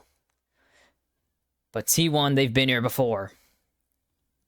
They've been down in series before. They've been down in the grand finals of Worlds before. They know what it takes to clean up the game, to snap back like no one's business, and steal victory from the jaws of defeat. So KT, it's not close to done. This one was sloppier than game 2, but it's still good early game for KT, as they're showing the Mundo in the car. Oh yeah, Mundo in the car. This way. But just how incredibly good. Like, KT, 3 for 3 on the feats of warfare. Their early game kills have been unbeatable. Their early game is undeniably the best of these two teams right now. KT dominating the early game, and they finally converted it into game wins. Like, if they converted that into a game win, they just won the championship right there. Just straight up. But T1, they just can't team fight right now. They cannot overcome their early deficits. And KT are just more than happy to keep getting that early advantage and take it to the Nexus and end the game. And holy crap, I can't believe that we are in a world where KT Rolster 1 win away from a world championship win. It's just, T1, they're always chasing. They always have to play from behind, and they can't keep doing that. Like, they can't keep affording. They can't keep affording to like, they can't keep surrendering these early advantages. They need to get these wins throughout the mid to late game. Like, they gotta find a fight where they're not just violently chasing KT. Because if they keep choosing to take those, they will just constantly lose. KT have been so happy to let them get an early kill and turn that into a giant team fight loss for T1. I don't know where it is, but they gotta find it somewhere. This kill comp, this death ball comp never came to fruition. The double tank comp of KT protected BDD, protected Doctum, and it actually allowed Cuz to do a boatload of damage. Actually, I think he led the team, because Mundo does a lot of damage once he gets those items. Once he gets to 2-3 items, he does a lot of damage despite not building any. And now, KT about to have the roller coaster drop of a lifetime. They are 1 win away from the final station, from rolling back into the station. Oh, baby. Game 4. Will T1 for silver scrapes for the 2nd straight year and keep their shots at the three-peat alive, or will KT... Yeah, there we go. Sorry. Kate, just quickly before we continue. T1 6-1 when trailing 1-2, or when trailing 2-1 at the World Championships. The only team to beat them, G2 beat them 3-1 in 2019. It has been 5 years since a team has toppled them from a 2-1 lead. Like, they win more than they lose at 2-1. So, will T1 reinforce the narrative that they have the world's buff and make it a full 5 in the finals, or will KT Rolster shock the world, win a world championship over their most bitter rival in Game 4? We will have to see after this. And we are back. My voice is absolutely, like, losing it. It is 2-1. Match point KT Rolster. T1 need to become only the 4th team ever to or the 5th team ever to eliminate T1 from the World Championships. Samsung Galaxy were the first. Then came G2. Then, I believe it was Damwon? Yeah, Damwon in 2021, and then DRX in 2022. T1 have now won their last 8 Worlds Series. All 3 in 2023, all 3 in 2024, and 2 this year's Callista 1-0. Only 1 pick at the tournament so far, and it's going to be in the hands of Gumayushi in do or die. This champion has been awful, may I remind you. Callista's like 2-11 on the year. She's really bad this season. But T1 putting their eggs in the basket of the foot fetishist herself. The weird foot passive icon. I don't like it. Trundle. For cuz Xin is not available, so that's like the big counter pick. Sion's not available, that's the big counter pick, but it does dissuade an Ornn lock-in at least. And it really can throw off the Callista. Like, if Callista tries to run from a Trundle, that Pillar just makes it near impossible. As Doctum, Caitlyn unbanned after game number 2 and 3, and we will see it locked in into the Callista. Okay, I like. They took away Doctum's Ziggs here as well. They want to force it as owner going onto the Nocturne. Okay. What do they want to pair it with? They have the Aurora available. Like, they have Aurora. I don't know if that's the best pairing. I just don't think there's a better mid laner available. Ori's banned pretty much for the rest of the tournament. Look, there's no chance someone gives you Orianna. Obviously, oh boy, Callista Renata. It did win its 1 game this tournament at least, but it was a long, dry spell after they didn't win games. Of course, this pairing, I think it's 1 and now it's 2-9 on the year, I believe.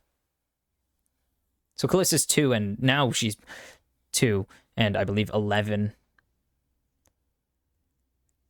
And BDD, is he going to lock it in? He will. BDD on his Cassiopeia. It was banned last game, but they're going to have to hand it over this time. This is... I'm so ready for this. This is crazy. So what are the final bans coming through? What do they not want to be available on the side of Faker? Because I think that's the guy you got to worry about. Because you're probably going to have mid-counter. Yeah, you got to get rid of that. Good talk. Good option. Good picks. Getting rid of Ornn from Perfect. Just the ability to chain it with the Pillar, with the traps, with the Miasma. Too much combo possibilities. Too much combo potential for KT to just wipe team fights. They can't afford to hand it over since they have first pick next round.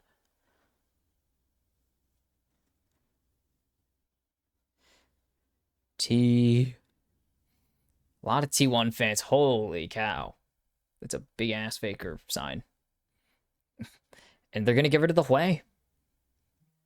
They don't want that potential control mage that really will punish this mid-range. That will punish this mid-range, close-range comp, minus the Caitlyn, of course. What do they want to go with for Peter? Like, I don't think he's going to play the Lux. They're going to get rid of the Yorick. We've seen how much of a counterpick Yorick can be. So what are they going to go for? Like, this is... We're in the trenches now.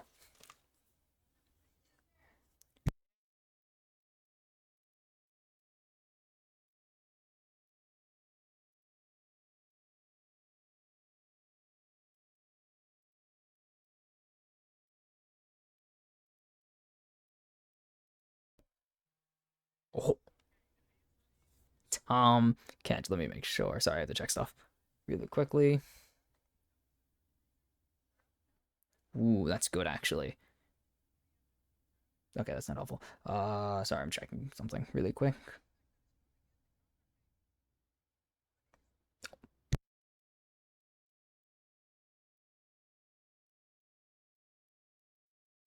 Is it gonna really be the Gragas? No. Faker. He won 1 game on it. He wants to go back. I'll be right back.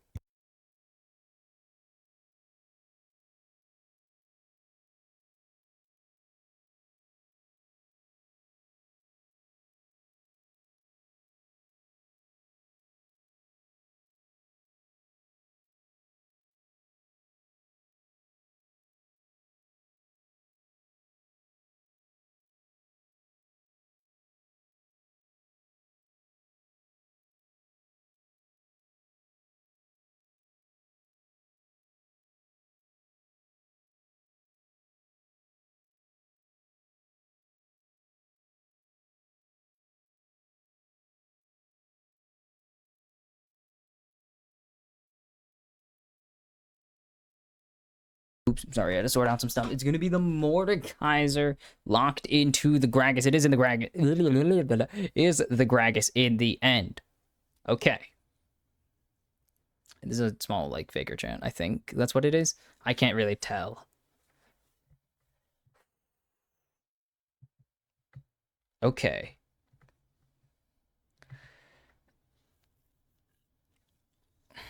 This is going to be a difficult game for KT. I actually really like T1's draft here, minus the...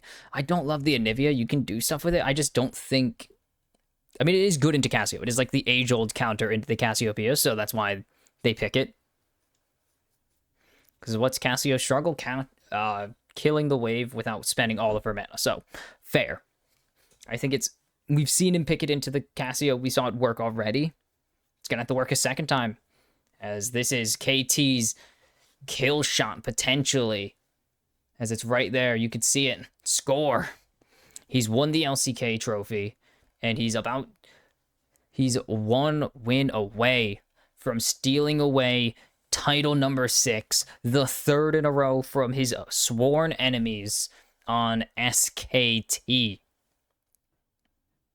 Like, this is it. You have 2 shots to kill the king. You best not miss, KT. And we will see if they can do it. As game 4 will be uncontested match point for KT Rolster.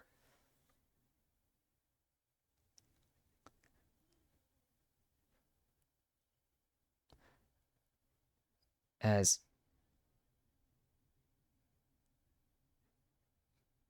Cuz is going to get this early play. Can they control this? Ooh, they're going to actually get some early damage. Owner forced a flash. The heal in exchange for the flash of the Nocturne is huge. The big punish is his early game. So you can do a lot with that. Like, Nocturne's punish is his early. As you can see, it's a lot. A lot of success. 13, 15, 16... 17, the denied threepeat, the first time T1 ever lost at Worlds. And then 19, 20, and 21, the trio of failures. And then the pair of triumphs that have led them to this year. And KT, not great in 2018, not great in 2015, not great in 2023. All 3 of those knockouts, disappointments, especially 2018, they went in 6-0, may I remind you, in the group stage. And they faltered in a 3-2 failed reverse sweep for them, actually. They almost came back from 2-0 down against IG, but just could not do it, and that was the World's Finals. Whoever won that one was going the distance. Come on. Like, that was... the path. As who did you face? Was it IGB G2? It was G2, and then of course Fnatic in the finals. So that was really whoever won that series won the championship. As nice jump in onto Guma, the heal not there, but the barrier burned by Noctum. Okay, big early advantage. That is the upside of facing a Kench, Caitlyn. Oops. Kick something. Kench Caitlyn, you just have that early advantage, as Doran will have early push advantage into this Mordekaiser. Ooh.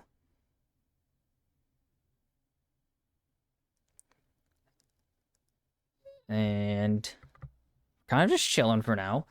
There shouldn't be any crazy plays. Trundle can get active early. Nocturne, not so much. As flash for flash, that's a huge win for Carrier right there. Flashless Caitlyn is a big deal, and that's a long cooldown. Opening up these gank angles, a dive angle for T1 if they want to punish. Owner coming down for the dive. It's a little tricky with the Kench being on the Rift, but Flashless Caitlyn should be pretty capable of picking up what they want. And you can see they're aware of the dive potential. And they're just backing off. They know that Owner's down here. It's going to be a reset. Is this... Just gonna get out of there. And Peter's dead. No, they don't know that he's gone. They're just gonna take their plating and leave in peace. As Cuz going to go grab the opposite crab. They already know that he's here. They assumed he was here. Now they definitely know he's here. So Doran, aware that the trundle is in his top side, and has to respect that a little bit. As they also know that Owner will be reversing course, going to the top lane, that they spotted him in the bot lane. And this is a chill game for now. We'll see how KT transfer this into the late game, because it's going to be a slow-paced game. Like, their bot lane and top lane will be pushed in. Their top lane, or their mid lane, should have advantage until the storm comes up. Once the snowstorm comes up, it just becomes very difficult to pick things up.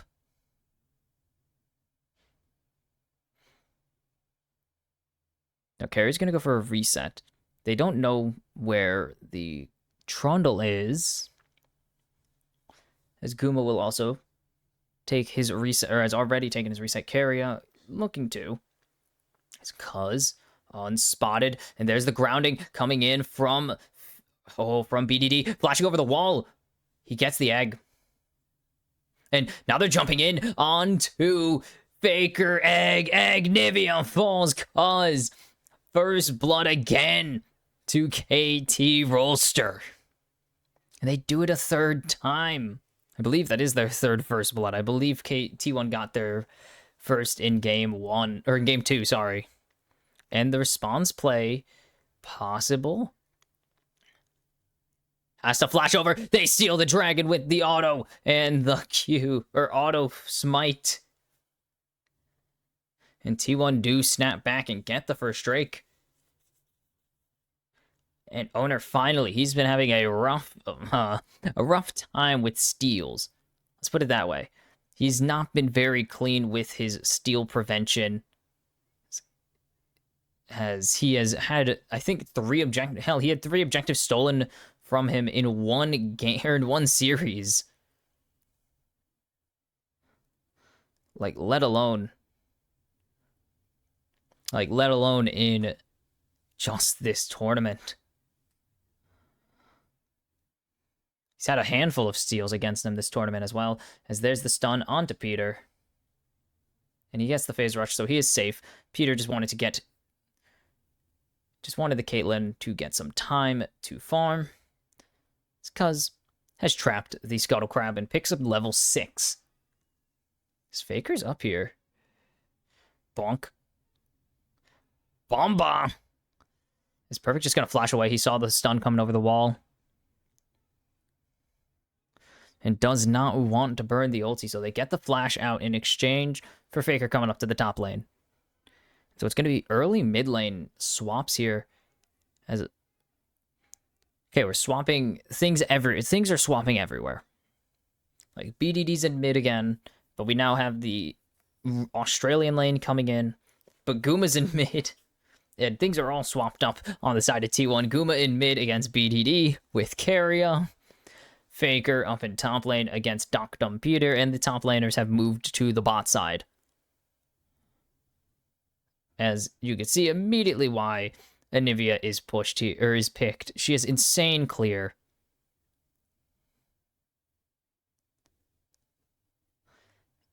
And the danger that Carrier Guma pose. Carrier a little ahead in XP since he spent a little bit longer resetting, or took a little bit longer to get his reset. And now T1 with the push in the mid-top lanes. They will be able to grab the early grubs. And early objective control again for T1, but we saw it fall apart in the previous game and the third game. Their early objectives have not translated into wins for them like they did in prior games. Like, against MCoy, their early objective control really turned into a giant advantage for them in game 2. But they have not really seen the same success. This doesn't help that they've been losing most of their lanes for most of the series now. any major advantages. BDD, not only with the assist, but with the farm advantage as well in mid. Perfect with a CS advantage, a nice 8 CS advantage, a little over a full wave of advantage on Doran right now. It's Peter teleporting down to this bot side, as he will be there, spotted. And it's another plate for Guma and Keria, though. So they are getting some advantage, a big advantage. Look at the CS diff, 22 on top of platings. That's 3 platings to the side of Guma Keria.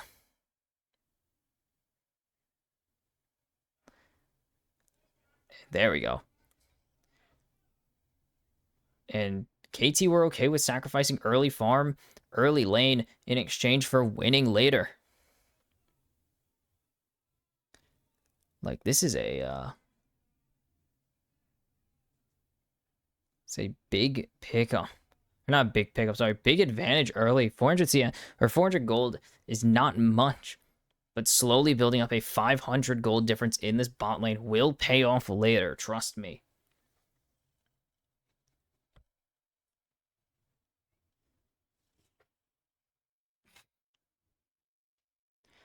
Doctum 15 CS ahead or behind.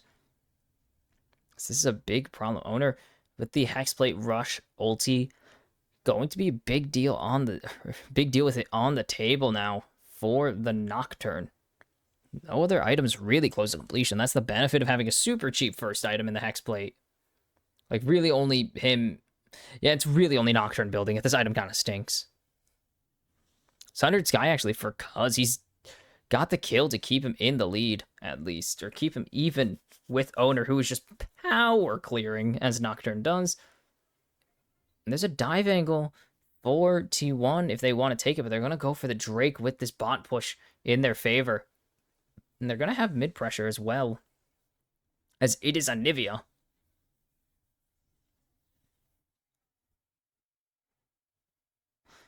And Cuz is here, and he's going to have to start backing off his Owner, jumping in onto him. He's forced to flash away.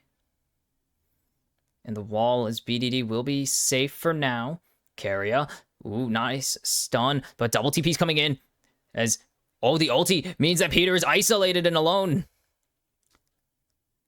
And a nice Renata ulti. There's the flash engage as the pillar comes in, but they're split. They need to make a decision right now as the ulti onto Faker from Perfect Doran. Nice play with the bomb, but a 3-man stun with the petrifying gaze.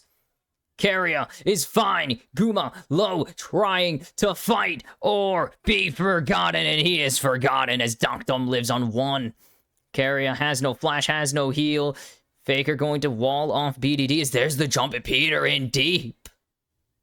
Peter, he thinks he can do it, but he can't. Faker gonna pick up a kill. And he's in too deep. KT got really excited at the prospect of being able to rip this game wide open. They get the feat of warfare in exchange for the feat of monster slaying, and it's down to the turret. And Cuz is fine. He didn't really get much. And KT knew. And this pillar connects, and Keria tries to pull him, and then Doran. Doctum lives. Great 2-man ulti onto Guma Keria. Doran so low, he's grounded, he's slowed, he can't do anything. Guma trying to lay in the damage onto Doctum, but just not enough to come through. And I think Peter should have just let it happen, but so much from BDD, so much from, holy cow, Guma, putting in 3,500 of his own as well. And you could see the bell curve. Yep, you can see he was doing the damage. Perfect did his job, he zoned. And now dead even in gold, despite a huge CS lead in favor of Guma.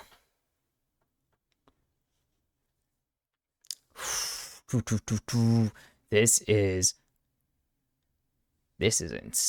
gonna get tense. These two teams, that was the first major fight, and it goes exclusively in favor of KT. But it was could have been more in their favor if Peter didn't think they could go for it, but BDD can't follow him.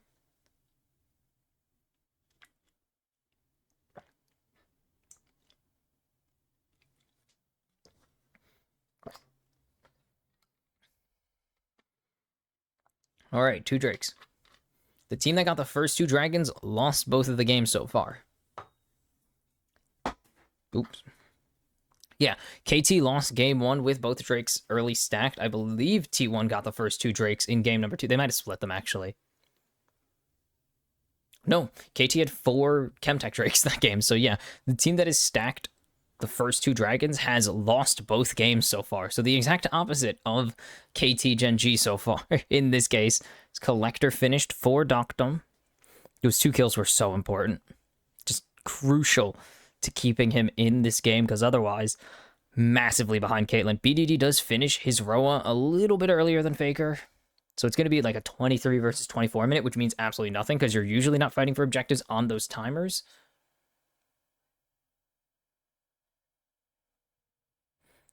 Herald, 10 seconds to Herald. Will we see anything come from it? Doesn't seem like it, as both teams are chilling around up in this mid-top lane, up in this top river. They're looking for Guma, and they're not going to get him. KT just trying to get something. It's perfect down in bot lane against Doran, and he's not really in a position to really do anything. And T1 just are going to walk into the top river, grab the Herald with no issue, and a big advantage. This is huge if you want to get the feats of strength, because right now that top turret is already at risk of dropping, but they're looking for Doran. He's unspotted. As Peter, as the ward goes down, they're looking for the teleport.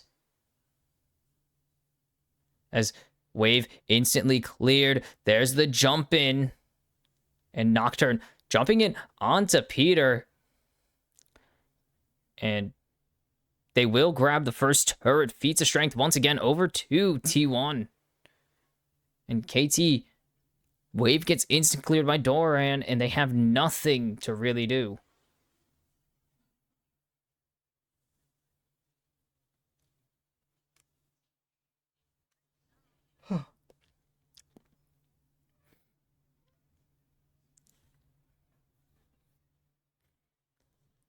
Five seconds. As there's no ulti for owner in this play, but they do get the push on the bot side, as cuz lockdown will be able to get out. It's perfect is here, teleporting down, and KT start the dragon. Doran is here. Herald's dropped to try and put some pressure in the mid lane, but where's Doran? He has the ulti back available. He's gonna knock 2, but is it gonna be enough? No, it's just hustle onto Peter. Actually, they find Doctum with it. Doctum gonna have to flash over the wall very soon, and they're gonna get the Drake as well, as there's the double follows coming through. Doctum down. And now Guma is petrifyingly gazed as BDD flashes over the wall with the engage. Doran now trying to do what he can. His carrier going to jump over the wall is perfect. Finds the kill onto his counterpart. And the chase begins. Faker low. But he's going to get the heal to move him a little bit faster, and he's going to be able to get out with his life. The mid-tier 1 survives. But they lose the Drake. That's 3 in a row. No team has gotten the first 3 dragons this series, by the way. Like, it's all been 2 and then 4 or split. So this is the first 3 Drake sack double flashes. And then great flash ult from BDD.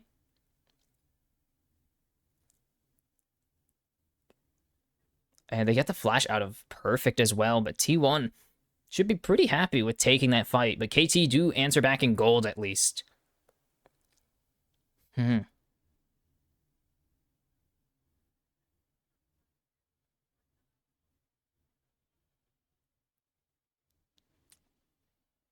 Okay, 400 gold in the lead for T1 now.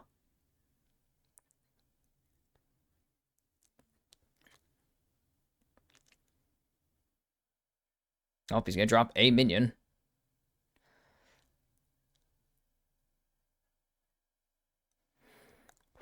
where to next? That is the question. Where do we go next? BDD, 2 items. Faker a little behind in item completions. I think he mostly got the gold after he came back to lane. As there's no objectives for a little bit. As Atacon is spawning very soon. Actually, we should see the walls. Yeah, he's in bot lane. Okay. I was like, we should see the walls. Someone was covering the first wall. Or no, the walls spawn like 35 seconds before he appears, right? I need to check.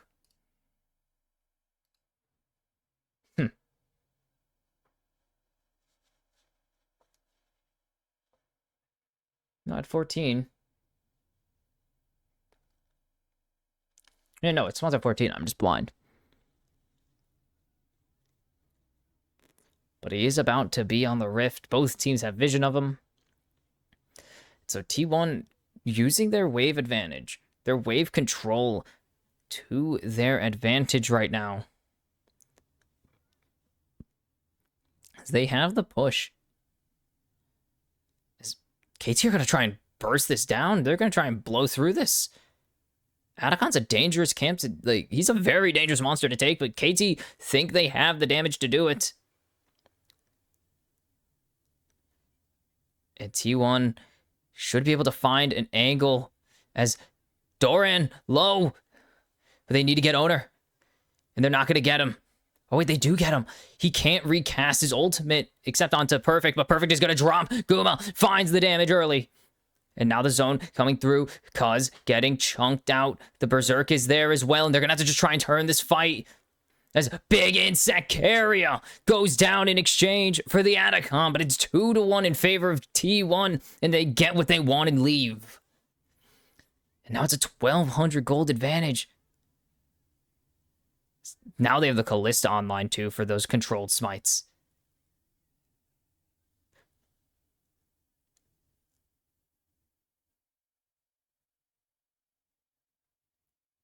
He jumps on Guma. So owner ultis. And it's so hard to kite, or it's so hard to avoid getting kited as a Mordekaiser on Callista nonetheless.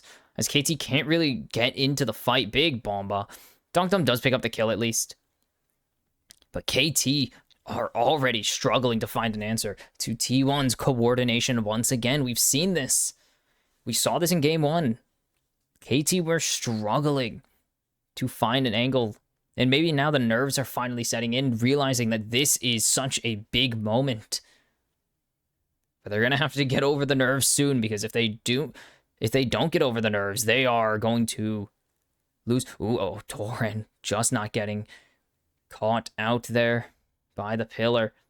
If they don't get over those nerves, this could be the end of their dream run, the miracle run to the finals. As Cuz jumping in, he's trying to get owner. He's going to ulti, but he's getting chunked so much. Redemption is huge. But where's owner going to get in? He's going to try and jump in onto Dunkdom. But there's the jump in onto Perfect instead. He's going to ult Doran. And Doran's going to go over the wall. The flash follow. The flash response from Doran is so big. And now Perfect stuck on the wrong side. As the zoning from Anivia is so big. And Perfect going to have to reset and teleport.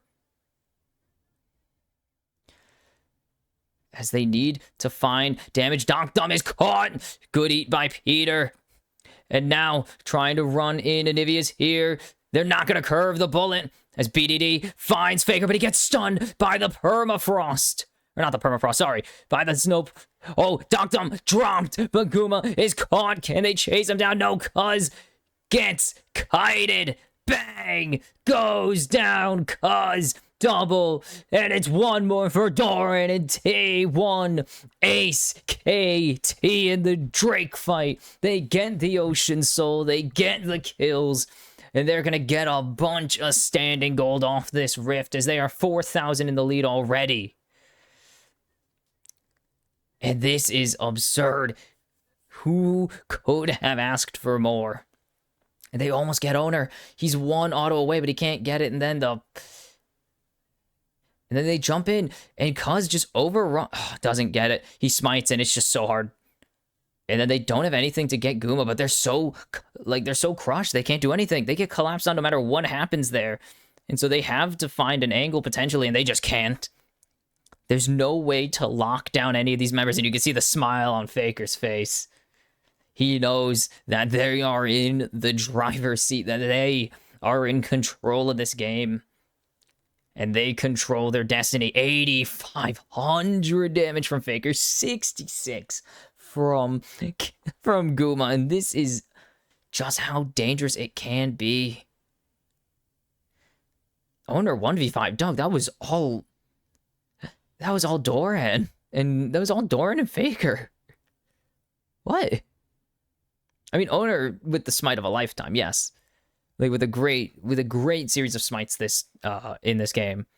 But really, this feels like, I mean, it is a team effort 100%, but it feels like Owner's kind of just here to push smite. He's not really done much besides push the smite button, which is fair. It's a job no one wants. It's a thankless job at times. And right there at the start, T1 start the Baron. They found the stun, but it's on to Peter and Cuz. Ooh, nice wall and nice stun. It's so hard to play into this. And Nivea, especially with this long range comp, as there's the Berserk onto Cuz. Cuz so low. As where's the Owner ulti going to go? It's probably going to go onto Perfect once he gets out of this Death Realm. He just does not have anything. He has no survivability. He's onto Faker, and he's not going down anytime soon.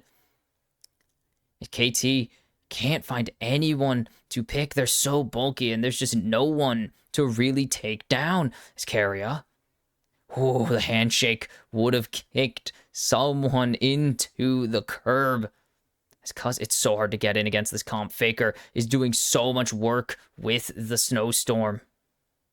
As there's the jump in onto BDD. Oh, Doran not going to find anything. And Peter now in too deep. And he's going to have to start running. Is Donkdom trying to put in the damage? Is it going to be enough? Guma is low. Peter is down. And Donkdom, oh no.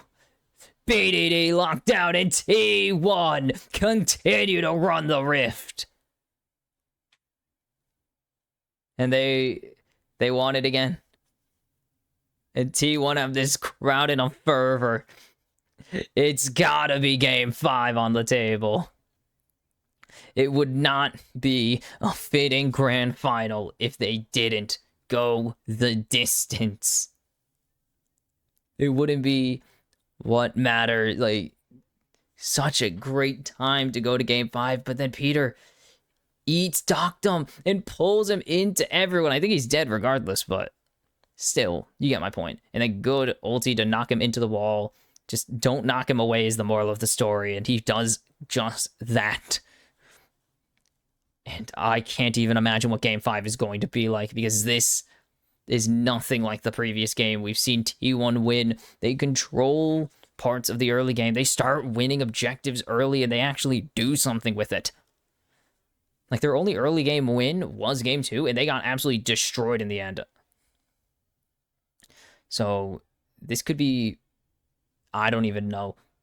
But we're almost 10k in the lead for T1. And this is everything the crowd wanted. It is... This is just the icing on the cake. Doran can't get over the wall with that. He tried. You can't go over that wall. It's way too big. Apparently. It's just going to be the beginning of the end of this game. T1 looking to make it 7-1 from 2-1 down. As it is 11,000. It is near insurmountable, nigh unimaginable to have a comeback angle from this far back against the Baron for another minute. What can KT do? And at this point, you're talking game number 5. But Elder on the table, and T1 more than happy to go and take it on spawn as they're baiting. They actually wanted to bait an Elder fake, but they're not going to get the Elder fake. They will just have to go and take the Elder for real. It's big TP for Perfect. such a threat from Guma. Like, he is so strong. Owner's 3 levels up on Cuz, and Cuz, forced to flash over the wall, does just get out of the fears. BDD finds the angle. Is this going to be enough? They're trying to get in there. They have so much damage going down, but they don't have anyone dying. Guma, 1 kill for himself. Doctum is being saved by Peter, but it's everyone going down. Quadra kill for Guma. And when it matters most, T1 come alive, and we are going to game number 5 in the Telecom War final for the championship. What more could you ask for? Are you not entertained?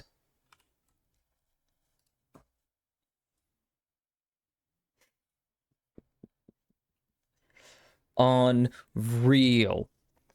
T1, when they looked dead in game number 3, have come back from the dead. They've revived themselves, and they dominate game number 4 and send it to the ultimate decider for the 3rd time in 4 years. T1 will go to game 5 in the finals. They lost game 5 against DRX. They won game 5 against BLG. Who knows where this one's going? But for KT, you missed your one shot. Now it's do or die for both of these teams. And T1 just looks so good. KT really never had an angle into these fights. They didn't have any CC. Their hard CC was a singular grounding from the miasma, and Doctum just realized he has nowhere he can go. These team fights were never close. T1 navigated them so well. And so we've had 2 games where both of these teams looked really good in these team fights. I mean, game 3 was really close. But it just was not close enough, unfortunately, in the end. And it's a mix of... T1 have only looked good mostly outside of early. They finally looked decent in the early game. Like, it's crazy. Like, in terms of actually standing up to KT, not just taking objectives. They had a good game, too, for that. But KT... they've looked good every game. It's just they haven't converted 2 of them into clean mid-games.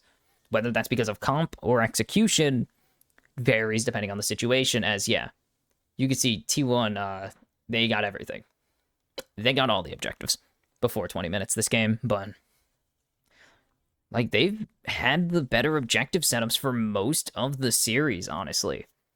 Like, besides game 1, where KT got the early the early objective lead, KT have had the advantage for the most part, so it's not like KT have been dominating them in this early game in terms of macro. They've been dominating them in terms of fights. And just flash, smite, perfect. Cuz just didn't pull the trigger, and that's just depressing, but couldn't be more fitting. The first ever Telecom War went to game 5 in a reverse sweep what ended in a reverse sweep for SKT. The most important Telecom War goes to game number 5. So who will do it? Will we get the first ever threepeat in League of Legends history as T1 pick up title number 6? Or will KT pull out the upset and finish the Cinderella run of a lifetime, even more unlikely than DRX's, to be honest, and secure the ultimate victory over their big brother? We will have to see, as game 5 somehow is up next. Oh my god, I can't believe it. Game 5 of Grand Finals for the 3rd time in 4 worlds.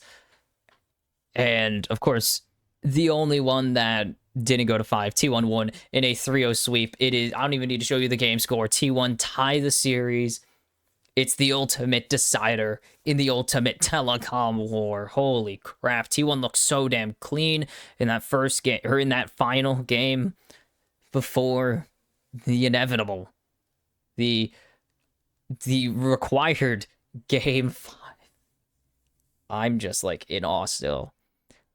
If you told me that KT were going to Grand Finals in that same series, they would face T1, their longest time rival, and it would go to game 5, I would have called you a liar. The biggest bullshitter in the world. But here we stand. One game between Dynasty and Destiny. Between dreams and heartbreak for either side. I cannot believe it. I mean,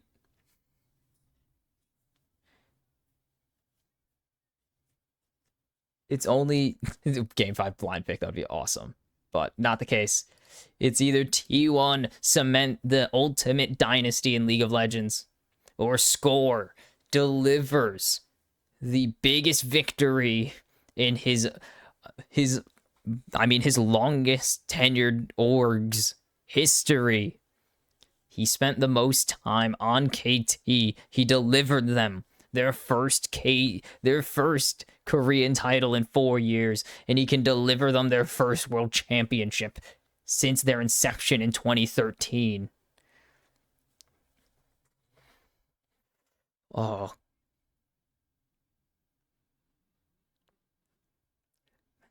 Oh no. Look at this. 20.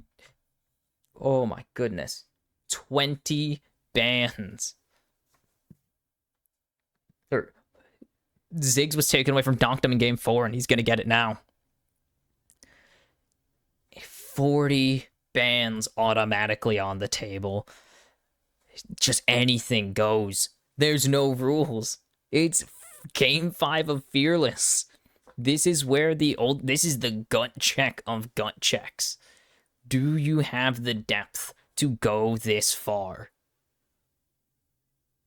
And it's going to be Pantheon for owner.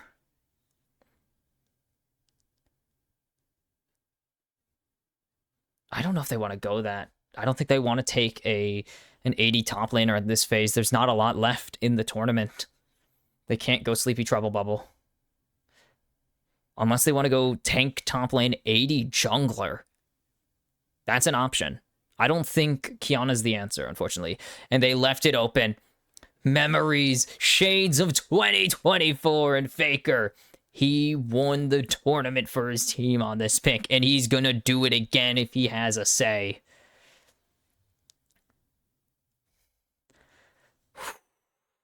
This is awesome. And I don't know if they want to go it, but they're going to blind the Yorick. Have KT gone too far? They're going to get this 80 top laner. And it's going to be Peter on the Nautilus. This is a faith that KT have in their team. They lock in the Yorick. They lock in Donkdom early. They get Peter his Nautilus. We've seen T1 perform on these champs before. We've seen KT perform on these champs. Not on this stage. At this level. Oh, we saw it into the last Yorick. And it's Doran's Camille. And this is big. 4 T1 circle comp with double globals is so dangerous. If someone gets caught in that, they are guaranteed hit by at least a Galio. Oh, this is a dangerous game for KT. They are playing with a loaded revolver at this point. Like, this is the definition of Russian roulette. You're drafting into T1 Game 5. This team runs deep. They have insane picks that you are not even ready for. Kai'Sa off the table. Kai'Sa's been banned all series, and it's going to remain that way. There will be no Orianna, no Azir, no Yone for BDD. They have targeted him to the utmost degree. Skarner. The Zoe is up. I don't know if they want to go it, though. I don't think they can. I don't think they can. They can't afford to go Zoe in this situation. It would be disgusting if they got it, but I don't think they risk it. Jhin, they don't want to be able to match the range. They don't want T1 to match them. And MF, with the circle comp locked in. And what are we going to see with Carrier? MF has not been super popular this year. It's been a long time since we've seen MF with high priority. But T1 know all about Misfortune with Gorilla long ago, ripping out this unorthodox AP pirate with the Ashe. I don't think we're going to see that at all.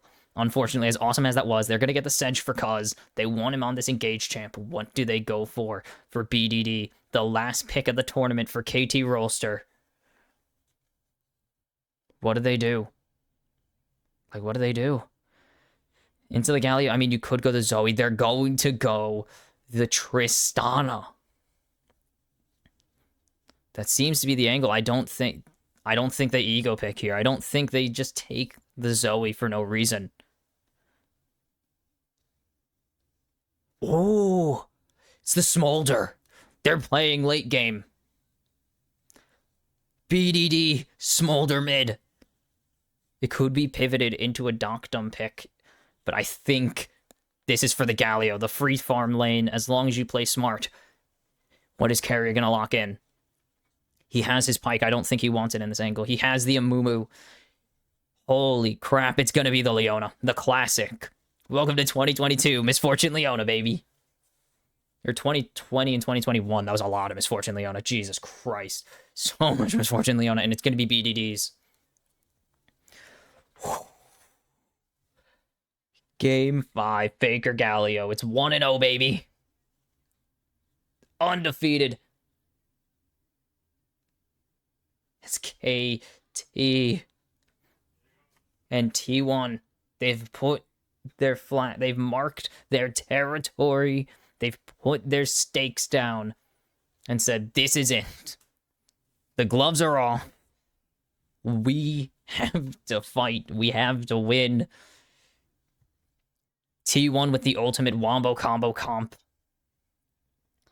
KT choosing to scale, to play the range game. The lockdown comp potential with the Sejuani, with the Nautilus, with the Yorick, and there is the prize they are playing for. Now, both teams one game away from winning the most prestigious title in League Esports, the Summoners Cup. The most coveted prize in the game.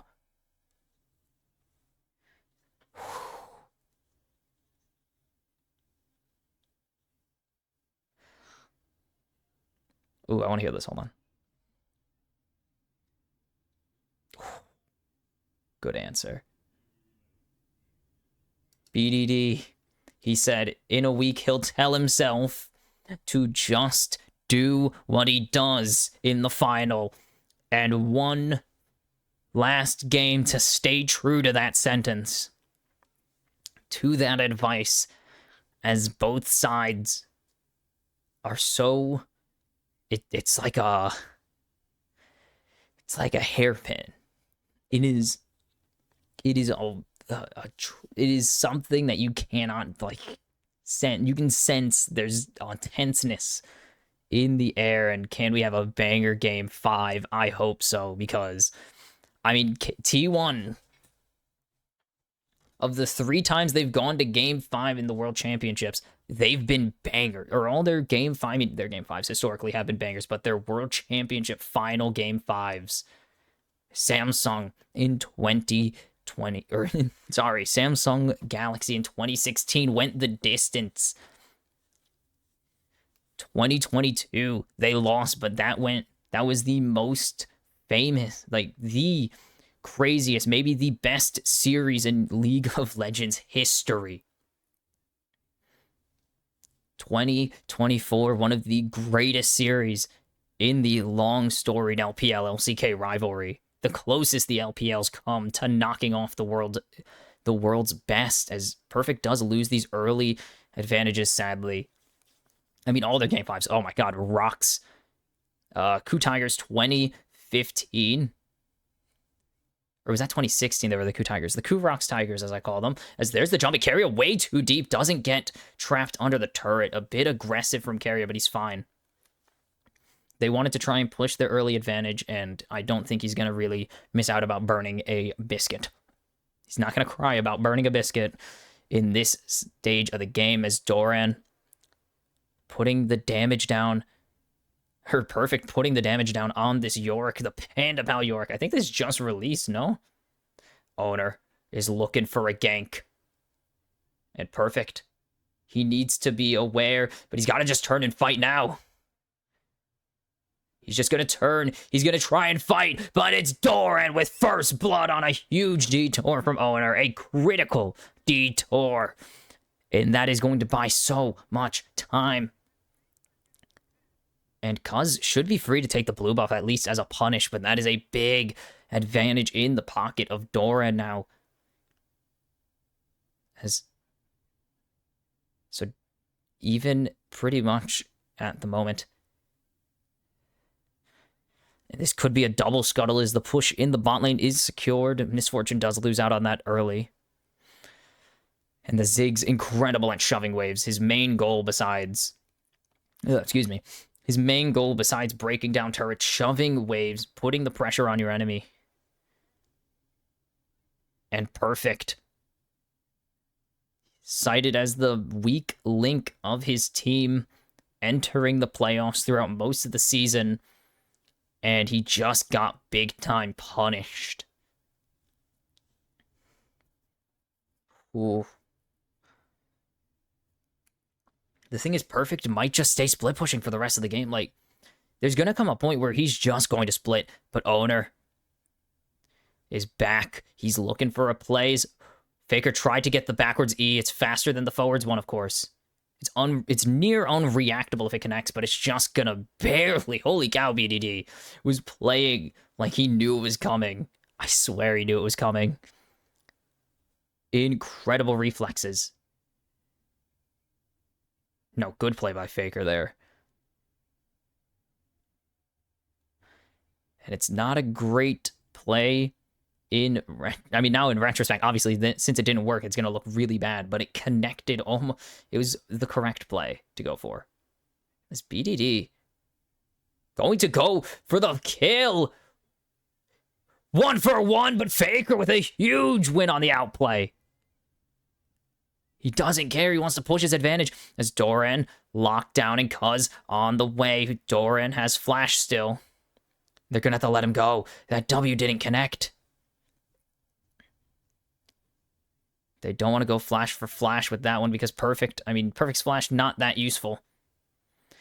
Both of these teams, usually in these situations, you see slow, methodical gameplay, but both these teams throwing absolute haymakers. In this one is Doran.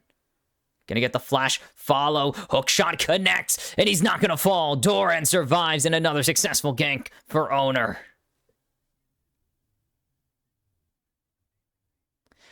Huge play. Good save there from Owner. And Perfect falling behind is not what you want to see.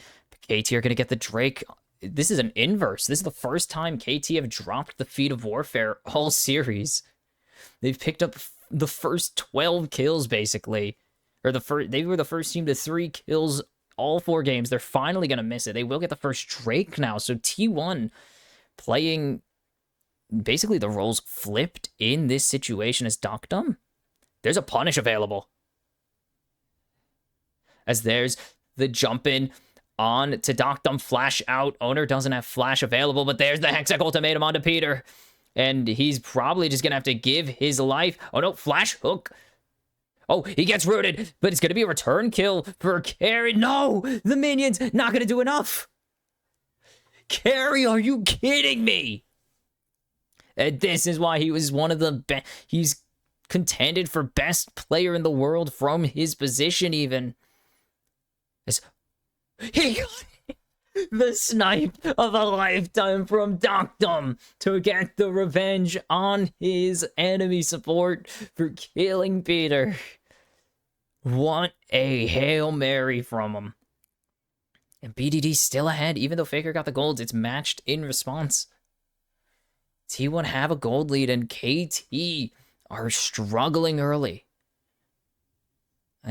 Ooh, Can they fight Owner, though? He has a tunneler already. They're going for this steal, and now they know it's here, and it's going to be stolen away. Nice steal again. Counter jungling from Kunz. He's taken 2 buffs from Owner at this point, but Owner, I think, is perfectly fine. He's putting down the law on these ganks.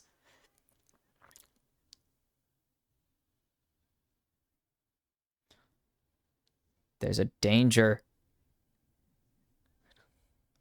Doran, a big advantage. Yeah, this is not a great spot to be in if you are one perfect top lane.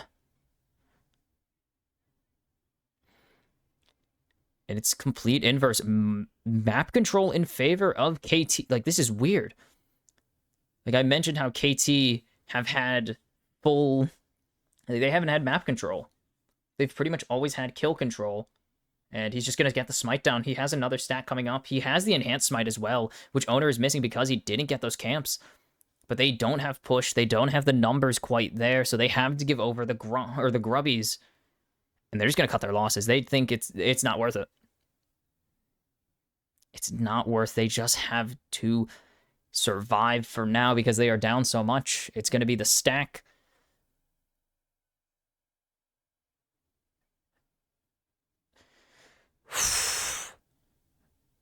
Knife's edge as they're looking for the jump onto Perfect. They're gonna...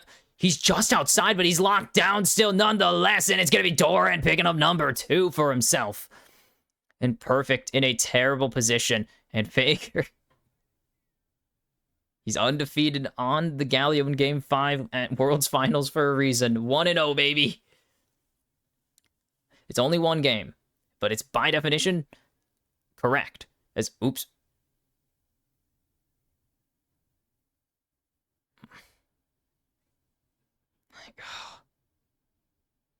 Doran's 1k ahead, as T1 as a collective almost 1,500 ahead right now.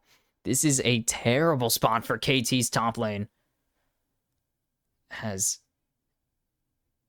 Perfect is going to have to fight his way back into this game. Or not even fight, he's going to have to claw his way back in because he is completely lost in this. Doran is already 2-0. He's almost done with his Triforce already. Perfect isn't even close. He has a Phage. It's going to be so hard to fight if this Camille gets an advantage because she puts down so much damage. Next objective in a minute. It's the Drake, and KT are going to miss out on this early push as they're going to have to lane swap back because they want to keep Dunkdom matched into the Misfortune. Because he can poke down, they're looking for a bot dive. Ooh. No. Triforce already finished. 10-minute. Sundered Sky for Owner as well on top of it all. And I assume this is going to be... This could be anything for Cuz. It's BDD already at 80... At 82, that's not bad. 8 stacks a minute. I think that's pretty okay. If I do say so myself. It's going to have to be the Drakes split between the two rosters because they cannot... KT cannot possibly contest this, right? Like, right? There's no way they can punish this. I don't think you can get hit by it twice. Faker just proved you can't. Peter is going to be killed. Peter is down. Ooh, they held the trigger. They did not want to overreact. They knew Cuz is here. They knew BDD had shove in mid. As Doran unspotted. This could be a dangerous play if Doran overcommits.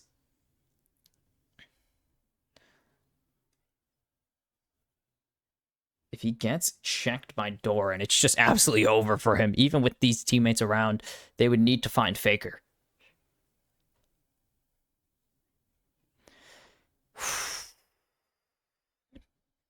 Rocket Belt. Okay. They get the push down in mid as Dunkdom is rotating up to match Guma. They want to keep... I mean, it doesn't really matter. I think they'd rather have BDD into Faker right now. Because he just wins that matchup so much easier. Cloud Soul for an LCK Finals. LCK Grand Finals. Yep, Cloud Soul, why not? Ooh, Doran trapped in the box. Yorick is pretty, not the best situation still. Doran just continuing to be a problem. They spot out, dunk them on this rotation. They can assume the rest of the team are coming to back him up. This Perfect is not in a great spot. He's quite a ways away from either completing his call or locking down a Triforce for himself. And they're not going to get anything. They're just going to have to let it happen. Dunk them with the gun. He has his Luden's companion finished. And what is the angle for KT back into this game? They're down 1,500. And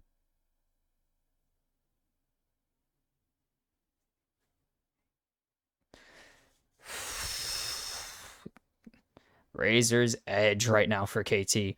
T1 in a very comfortable position. Guma finished with his Bloodthirster. That's a lot of damage out from Doctum, and that's going to be their hinge. Like, that's their win con right now, is Doctum just laying down a ton of damage from way far away with the artillery. He's basically an artillery mage with how long his range is, but he's a control mage. Artillery ultimate. He is an ultimate. He's not Xerath. I guess Xerath is also just a control mage with an artillery ultimate. But I think he has more range than Ziggs by a lot. His Cuz is here, but there's not really much to do with it. They need to get control of this top half. Because Herald up in 47 seconds. T1 looking to continue pushing in this top wave to get that advantage. As there's the jump in. Guma not going to get locked down. Still forced to flash. That's fine. They take it. It's Perfect still stunk under his turret. He's going to take a reset. Perfect down 20 CS, 2 kills and 2 assists. He is just dying in the window right now. He's only going to get a Hearthbound Axe on reset. That's not much. T1 they need to push this advantage now as Doctum jumps away. Ooh, nice. Ulti. Perfect ult. Peter, huge depth charge to save it. As, oh no. Perfect. There's no Galio ulti, but there's an Ornn. There is an Owner ulti. And he's going to survive for now. Wait, hold on. No, okay. He's down. And there's no response, cuz can't really do anything with it. They gotta be covering. They gotta be covering Perfect if they really want to get him in this game again. Perfect is just getting absolutely thrown around by T1 right now. And they're going to start... No, that's Scuttle. They're not starting the Drake or the Herald, right? No, they are. They're bringing over the team. They will get Rift Herald. Okay, so this is going to come down to third Drake. So that is very soon. Okay, third Drake it is. Atacon, not even close. This is a very fast-paced game. Does T1 grab this? If they just get first turret, it doesn't really matter. They have so much turret progress in this game. Oof, this is dangerous. This is a dangerous game KT are playing. They are sacking their top lane to try and get everyone else ahead. But they're not getting anyone else ahead. Cuz really can't get ahead at this point. That's a Fed Pantheon not happening. We're still 6 minutes away from the average time maximum stacks. 641. When the hell is that? That had to be a mile long. That had to be a marathon game. And it's going to be first turret. They don't even need to worry about it. Doran picks up the feats of strength by himself, basically. Oh, big jump in onto Owner. They're just going to get out. It's a flash away, so KT have control for the moment. But Doran's coming down. Faker has ulti. They need to be very careful about what they do in this next moment. KT. Are they going to be caught out? They're looking for it, but they will just have to give as they try to jump in onto Doctum. They're not going to connect it. And they're going to try and get in onto Doran, and they found Doctum. As Faker on the way, but there goes Doran, but it's 1-for-1. As there's the jump in onto Cuz. Perfect. Does he have the damage? Cuz flashing away now. BDD trying to do the damage he can, but Doctum gets caught. And Owner is going to be the sacrifice for the team. BDD finds 2. Big shutdown to the Dragon Apprentice. But it's 2,500 gold in the lead now for T1. Nearly 3,000 as they're looking for this wraparound. But they're going to push in the tier 1 in mid. Try to grab something. Big charge. Just in case anyone wanted to take it, that's why. No one took it. So they don't get the first turret, or they don't get the mid-tier 1. They get the fight. And they do get the dragon as well. And they try to jump in onto Doctum. They overcommit, kind of. Nice ulti onto Guma. And then they get this airborne, and they trade the Nautilus. And they do actually get Doctum, so that's pretty nice. But they... Perfect's here. And he can't really do anything. The rest of K tier are here. And T1's like, yeah, no, we're not dying for this cause. Big sack of gold just thrown into the face of BDD. 2 kills over to him as he's the leader in damage. 3,800 for him. Bell curve. 1,500 ahead of Faker. He has 2 items already. As he's going crit Smolder since they don't have a crit champion, actually. They could get away with it. As it's going to be the Horizon, obviously, in Doctum's next item slot. Guma has a 1k gold lead, though, off of that. It's a 34 CS advantage. Is BDD down in the bot lane. Boink. Did only grab the cannon, which is usually what you want. You only want to damage 1 particular minion at a time sometimes. And that's kind of hard to do with Smolder. Is Faker going for the Horizon himself with a double... with the double Codex. Cuz just gonna clear this pretty quick. Atacon in 15 seconds. It's got to be very careful. They have the turret barely alive at the moment. Faker has ulti. Perfect has teleport. These waves will be in favor of KT. But if Perfect can actually just walk down here, that's a huge pickup. Or that's a huge save of a summoner spell. But he might have to teleport. As Doctum is chill. No, he will make it. T1 don't have that much damage on it yet. They're actually TP Doctum as they want to hold on to Perfects. Or BDDs. One of the two. They want to hold on to a teleport so they can try and go top lane if they need. And even if Doctum stays, it's not really a big loss for KT. As Perfect is way too in. Nice block, but Doran just... Oh, wait, big ulti coming in. Dodged away, but it's still going to be 1. And now they're looking for Faker. They get the turret, mom. Nope. They will trade the tier 1 in the bot lane as well. So they get 2 turrets off of this play. But a big kill on to Doran finally coming through. And it's 2k only because they get another kill on a BDD. They can't do anything with this. Yeah, Carrier and Cuz are just going to say hi to each other and leave. There's no chance they get this. Unless Owner really wants to burn his ulti for no reason. Perfect with a great hold there. Guma's starting to take this. He can. I mean, Guma's tired of the waiting. Teleport coming in from both Carrier and Doran. And TP coming in from Perfect. Now they're just going to have to try and find the fight. If they can't get this steal, they will get the Atacon. Can they find the fight in the response play? Peter goes down way too quickly. Cuz getting jumped on now. And there's no ultis available. They're going to have to back him up. But Kuma finds 1 as there's the lockdown onto BDD. Owner over the top is BDD running for his life. But he's going to drop to Gumayushi. KT are wiped. Triple kill for Gumayushi. And it's a 5k gold lead for T1. And that might just be the game.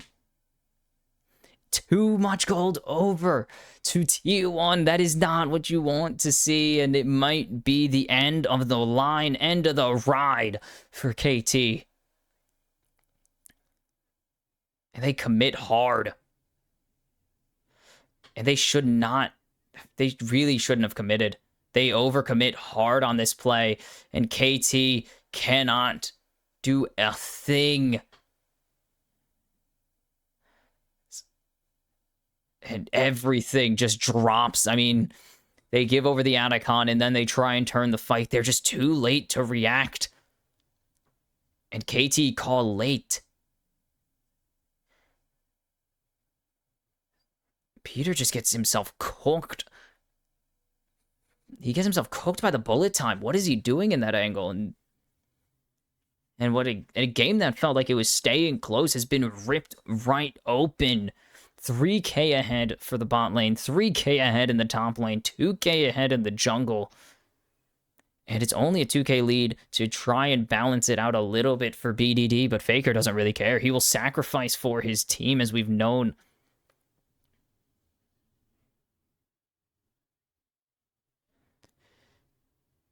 Just everything going wrong for KT. Self-inflicted wounds, it feels. Oh no, KT Rolster. The dreams slowly being dashed, it seems. How do they find a fight? This is a 3-item misfortune already. IE finished for Guma. We're already gonna be on GA for Owner very soon. And there's just not a chance in hell for them to respond on the side of KT. Baron in 40 seconds. How do they even walk into this comp? So much lockdown for T1. It just feels impossible to fight this if you are a KT Rolster fan. It's just T1 can T1 Baron. They can do their T1 Baron play. They could just go for Baron. And there's not a damn thing KT could do about it. Doran just sitting on a bush. He knows he has a crazy advantage right now. 2 levels up on Perfect.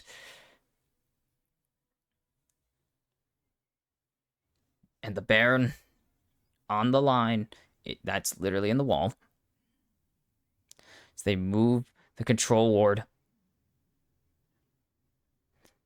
BDD has to be the hero. They need to get him to those He has the stackage. But how do they possibly win this? They need to do so much to insulate BDD and Doctum.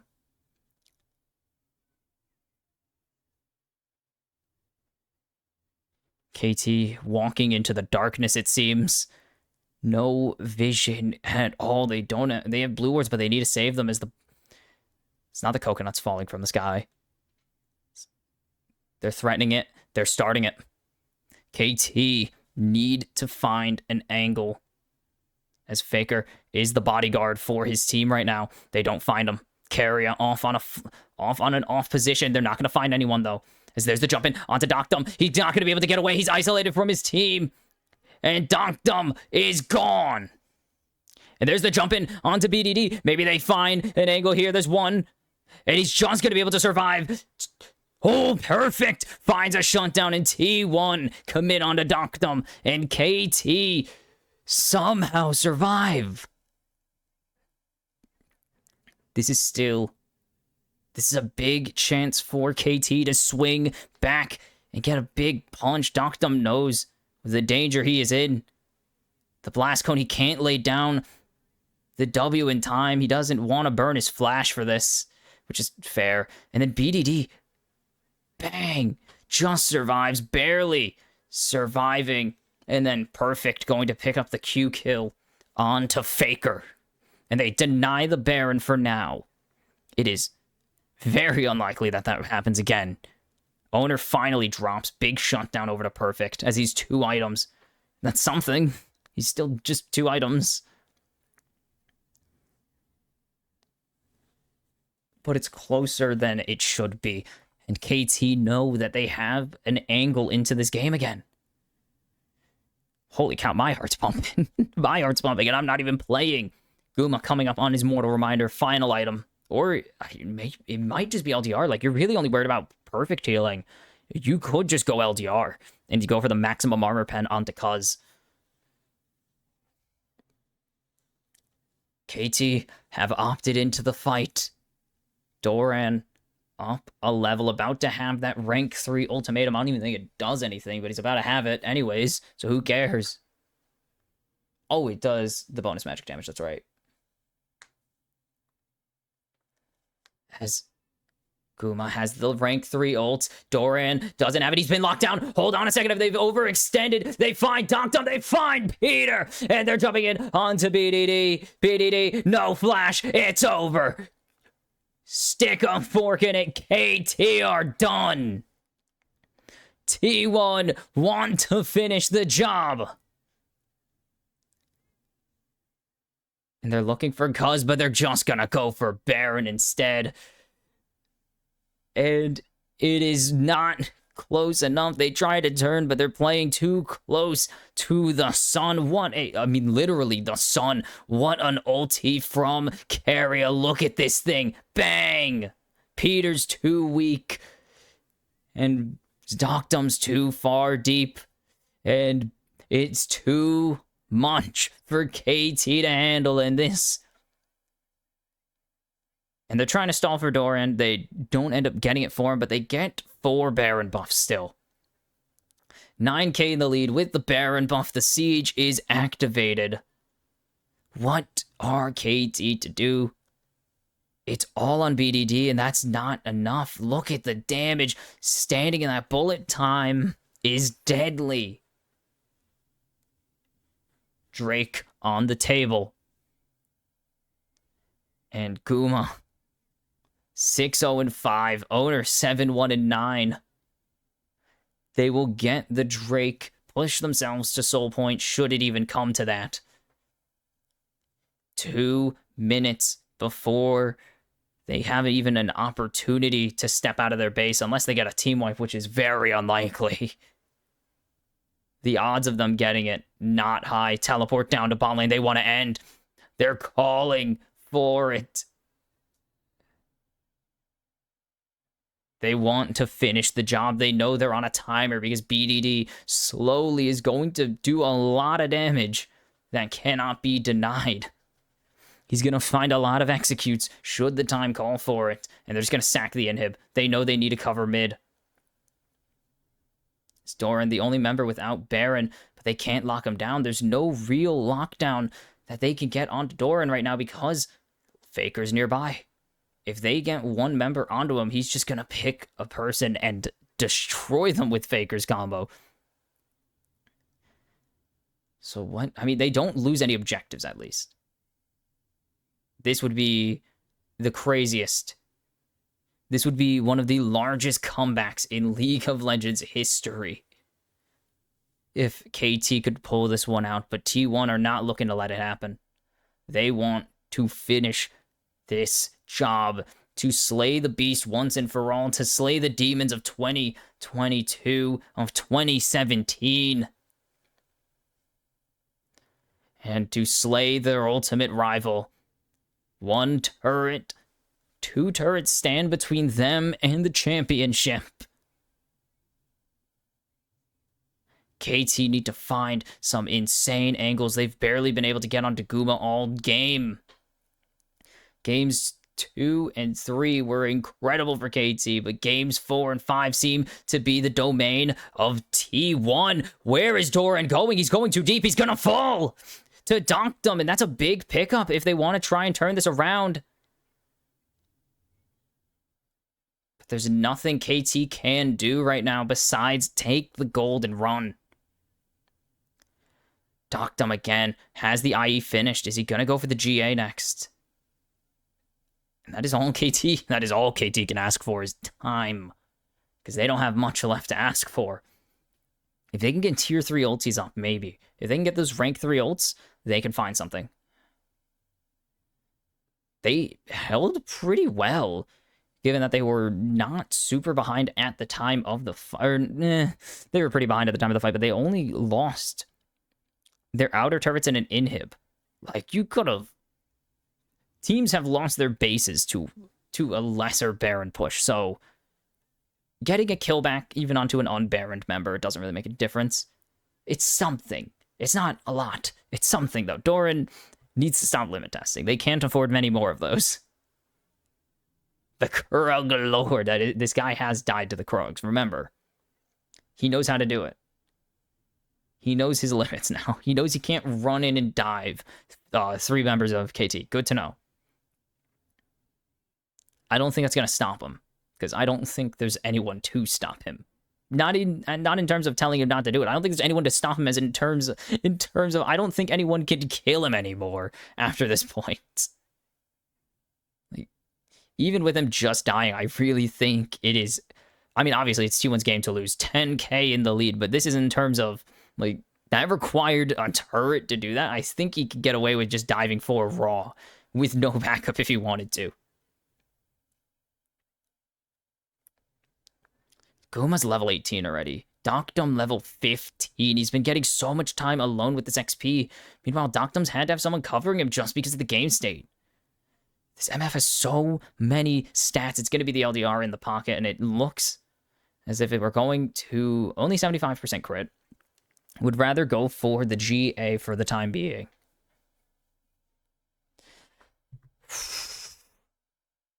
We've seen teams stretch these games out. I believe 41 is the longest so far, if not almost 50 minutes. KT did go the distance. I believe it was KT that, or T1 that went the distance against anyone's legend. We had was that game 2, the longest game of the tournament? They have a teleport angle right now with KT pushing forwards, but Drake in 15. Do they want to go for this? I mean, they don't have much choice, do they? They have to fight something. Faker, split pushing. What are they going to be able to do? As Faker is looking to just draw a reset. And they need to be careful. We've seen what happens when teams overcommit to a play against T1. But if Cuz dies, the game ends. Yep, Drake down. They just have to bail. They have to start running. And T1 know they can go for the Baron. There's not really a chance T1 surrender anything unless a miracle steal comes through. Unless they want to just turn onto Faker, but that's not really looking doable. As if they turn onto Faker, they just lose everything else. They have their inhib back. BDD with the stasis available. This is the final step. They need, it's the biggest step. They need to overcome so much to do it right now. Okay, it's the same time. I didn't know if it was a different timer or not. As here comes the teleport from Peter. Is Baron not started yet? But KT need to be so careful as there's the jump in onto Cuz. A lot of damage coming out from BDD as now Carrier in deep. Cuz flashing away. And there's the stun onto BDD. They're trying to chase him down. So much damage coming out. And Owner is going to find him. KT are done. They've got the damage. T1 are going to make it 3 in a row. And it's just one last set of turrets. T1 exercise the demons of 2017. A 5-game banger for the second year in a row from this squad. But they go 3-1 in World's Finals. Best in World's Finals, 5 games. And T1 for real this time. They couldn't get it in 2017. 2025. The threepeat's complete. Doran is a world champion.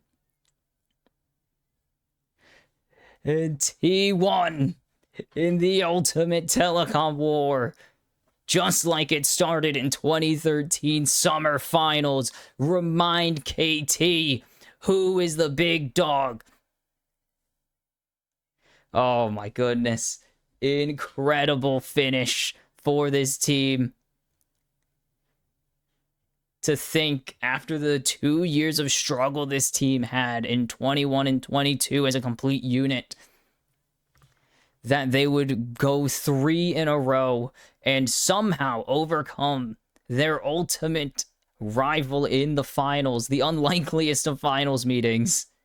But the LCK 4 seed has some secret powers to it because it's 2 in a row for T1 from this spot. And KT, the applause and the bow from Faker, the applause from T1. How the hell are you on your phone? What the hell is wrong with you? And T1, after 2 years of whatever trophies, they finally get their hands. The young guns of T1 finally get their hands on the real Summoners Cup, and this crowd could not have seen a... They could have seen a better series, I guess, to be fair. 2022 and 2024 happened, but you can't really write it better than a 5-game Telecom War for the historical number 6. And there it is, the trophy with Faker's name on it. Now 5 times and make it a 6th. As for the first time ever, a team wins 3 world titles in a row. SKT, the first to go back-to-back at Worlds, the first to go back-to-back at MSI, and the first to go thrice in a row in the World Championships. 9 straight series wins. And look at the elation on him. It never gets... You never stop feeling it. It never stops feeling great to lift it. And I think Faker can win... I think these guys can win 10 of these in a row. And it never will not feel incredible. And the first player to get a solo lift. The first-time champion, Doran. It's still heavy. What a... Oh, God. Oh, God. You see, he's in a little bit of pain. And Faker lifts number 6. And Guma gets it. And Carrier.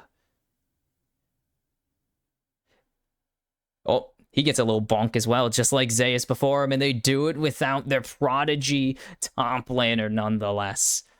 They replay. You can take the top lane of Zofguk, but you still have to deal with the 4.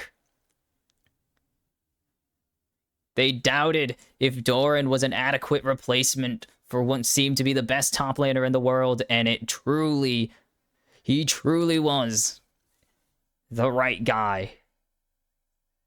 And Tom, 3-time world champ. And everything is right with T1 right now. I mean, this core with Zeus went to 3 straight finals. And now, I mean, yeah, the question does stand. How far can T1 go? These 4 core players have brought them 3 world titles already. 4 finals appearances. They've already matched the original dynasty in less time. In just 4 consecutive appearances. And they bring them the same amount of trophies, but somehow better. Doran gets 1 more. As all these players... Nope, still doesn't get...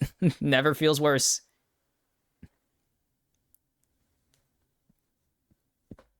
An incredible run from this team. Maybe the worst they've ever looked entering a title that they... Or in a worlds that they win. And Tom gets his interview. Again. And oh, wow, that's not surprising at all, but we'll hold it for now because I forgot they actually show that now.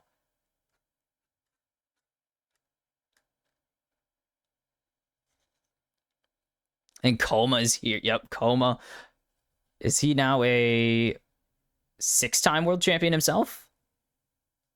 I have to actually check because he's won a lot of world titles. 1, 2, 3, 4, 5-time world champion for Coma now. He coaches T1 to their 6th, him his 5th. He almost had 6. And he reasserts himself as the most important coach in League of Legends history. The most successful coach in League history. And 15 world championships have happened. And now T1 have more than a third of the world championships. They had a little under a third of the world titles, and now they have more. Or no, they had more than a third of them, and they reassert that as they go, holy cow, 6 for, I mean, they only could qualify, there are photo shoots happening, but they only could qualify for 12 of them. They've won half of the world titles that are even available to them. They've won more world championships than they've lost series at Worlds now. No team can say that. Like, that's crazy. And I do want to get to this. The moment that I was excited for. The MVP award. As we'll switch to this one. I just wanted to see who wins MVP.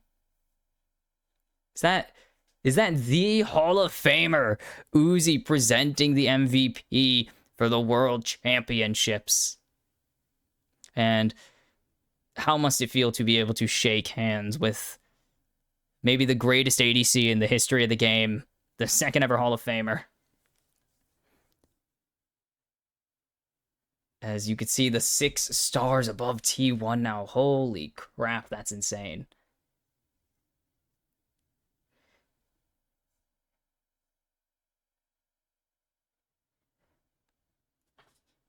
Thank God Uzi won MSI, or I would be really sad because he never won Worlds, and I'm really sad about that. Oh, that's the stage exit. As you can see, KT walking to the back. Oddly enough, weird. I guess that makes sense. Never mind. And Guma, MVP of the finals. And he will be, holy cow, how many players?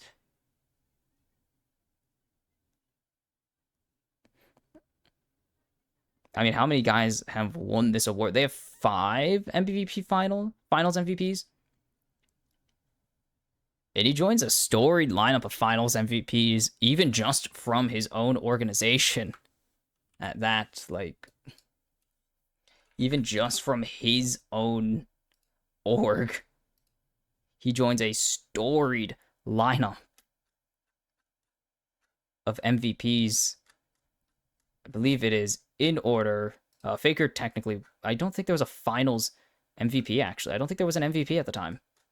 No, there was no MVP awarded in 2023 or in 2013. 2015, of course, it was Marin picking up the entire MVP. It was not finals MVP. This was Worlds MVP. 2016, I think it was Faker. Right? Yeah, Faker picked it up in 2016. 23 was Owner. I believe it was Owner. As Guma finally gets to be the guy in the finals. As we'll see a little bit more of this interview that you can hear. It was Zeus, then it was Owner. Owner was last year. No, it might have been Faker last year as well. Did Zeus not win one? I thought it was, but it was Owner. And then, yeah, Faker won finals MVP. So he joins a storied lineup of Marin, Faker, and Owner to have won the finals MVP award. It's just Keria left with this massive lineup. I guess Zeus has to win one at some point. But that is huge. I don't think I need to watch this whole thing here. I will watch the rest of this off of this, but that's it. We made it to the end of the season. SKT T1 number 6, 3 in a row, And KT put up a hell of a fight for their first star, but they don't pick it up. What a finals. Maybe the last game wasn't as climactic as 2022's or 2024's, but it was an incredible 5-game series again. T1 going the distance, and that raises the question, how many times can they do this? How many more runs do they have, not just with Faker, but with this core as a collective? Like, I'm pretty convinced Guma Carrier want to play together forever. I'm pretty sure Carrier wants to stay with his organization. He's been a T1 fanboy his entire League of Legends life. I think he wants to be here forever. I don't know about Owner. We'll see. I think he also wants to stay, but Faker obviously is staying. He partially owns the damn team, so he's not going anywhere, but how much more does Faker have in the tank? Like, that does raise the question. How much more does Faker have in the tank? How many more times will they run this back? I don't know. Dude, Faker looks incredible. He's the oldest player in the game at this point. He looks incredible still.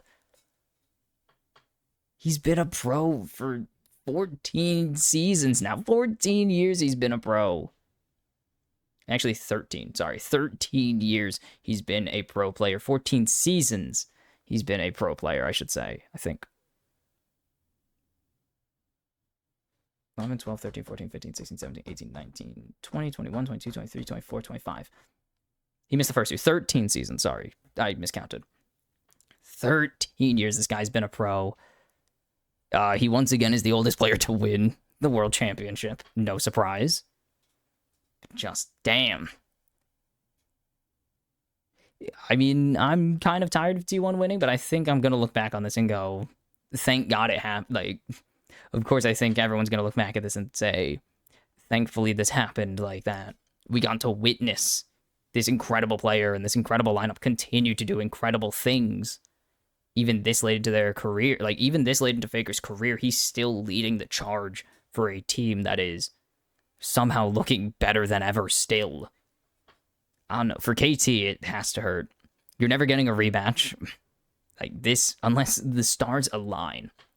This literally took them being drawn to opposite sides of the bracket and beating opponents that they probably weren't like fully capable of beating like as easily as we thought. Like, definitely hard opponents. Like, AL took T1 the distance, and Gen.G, I mean, KT manhandled Gen.G, but like that was an opponent that they probably were not able to handle before this tournament. Like, we saw them unable to handle Gen.G before Worlds began. They got swept by them in the lower bracket finals, so we knew that this was a matchup that KT weren't favored in. But holy, I don't know where you go if you're KT. Like, this roster is really damn good, and I think they're only going to get better. Like, I don't think this roster can get worse. Maybe BDD or Cuz fall off. But from the looks of it, Peter is like a star of the future. He looks like he is the guy to bring this team into the future. He just needs to clean up his game a little bit. Perfect. I think if he maintains his form from Worlds, he will be an incredible top laner for years to come, of course. And maybe you can improve on Doctum, but I mean, you could keep him. He showed that he really has evolved over these past few years from one of the saving graces of Nongshim to possibly a top 580 carry in Korea. I don't know. Especially with Podok. I don't know what they do with that, because Podok is probably going to... I mean, he's only 20. He's not really going to push himself out anywhere, I think. I think he knows he has time, but like, that's a ticking time bomb if you don't want to...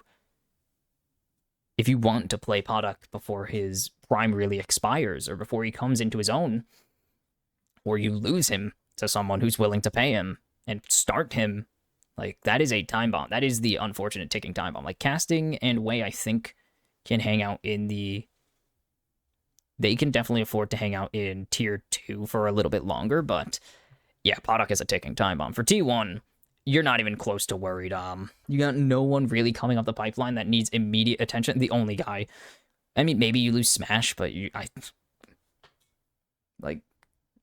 maybe you lose Smash, but also, yeah. So you're pretty fine with losing him, considering that Guma just won Finals MVP after a shaky regular season. Like, he looked incredible in the finals today. I don't know. I think you're fine with losing Smash. You already got rid of the Poby problem because Faker is apparently just God still. Otherwise, you don't really have anyone pushing. I think you're keeping Doran.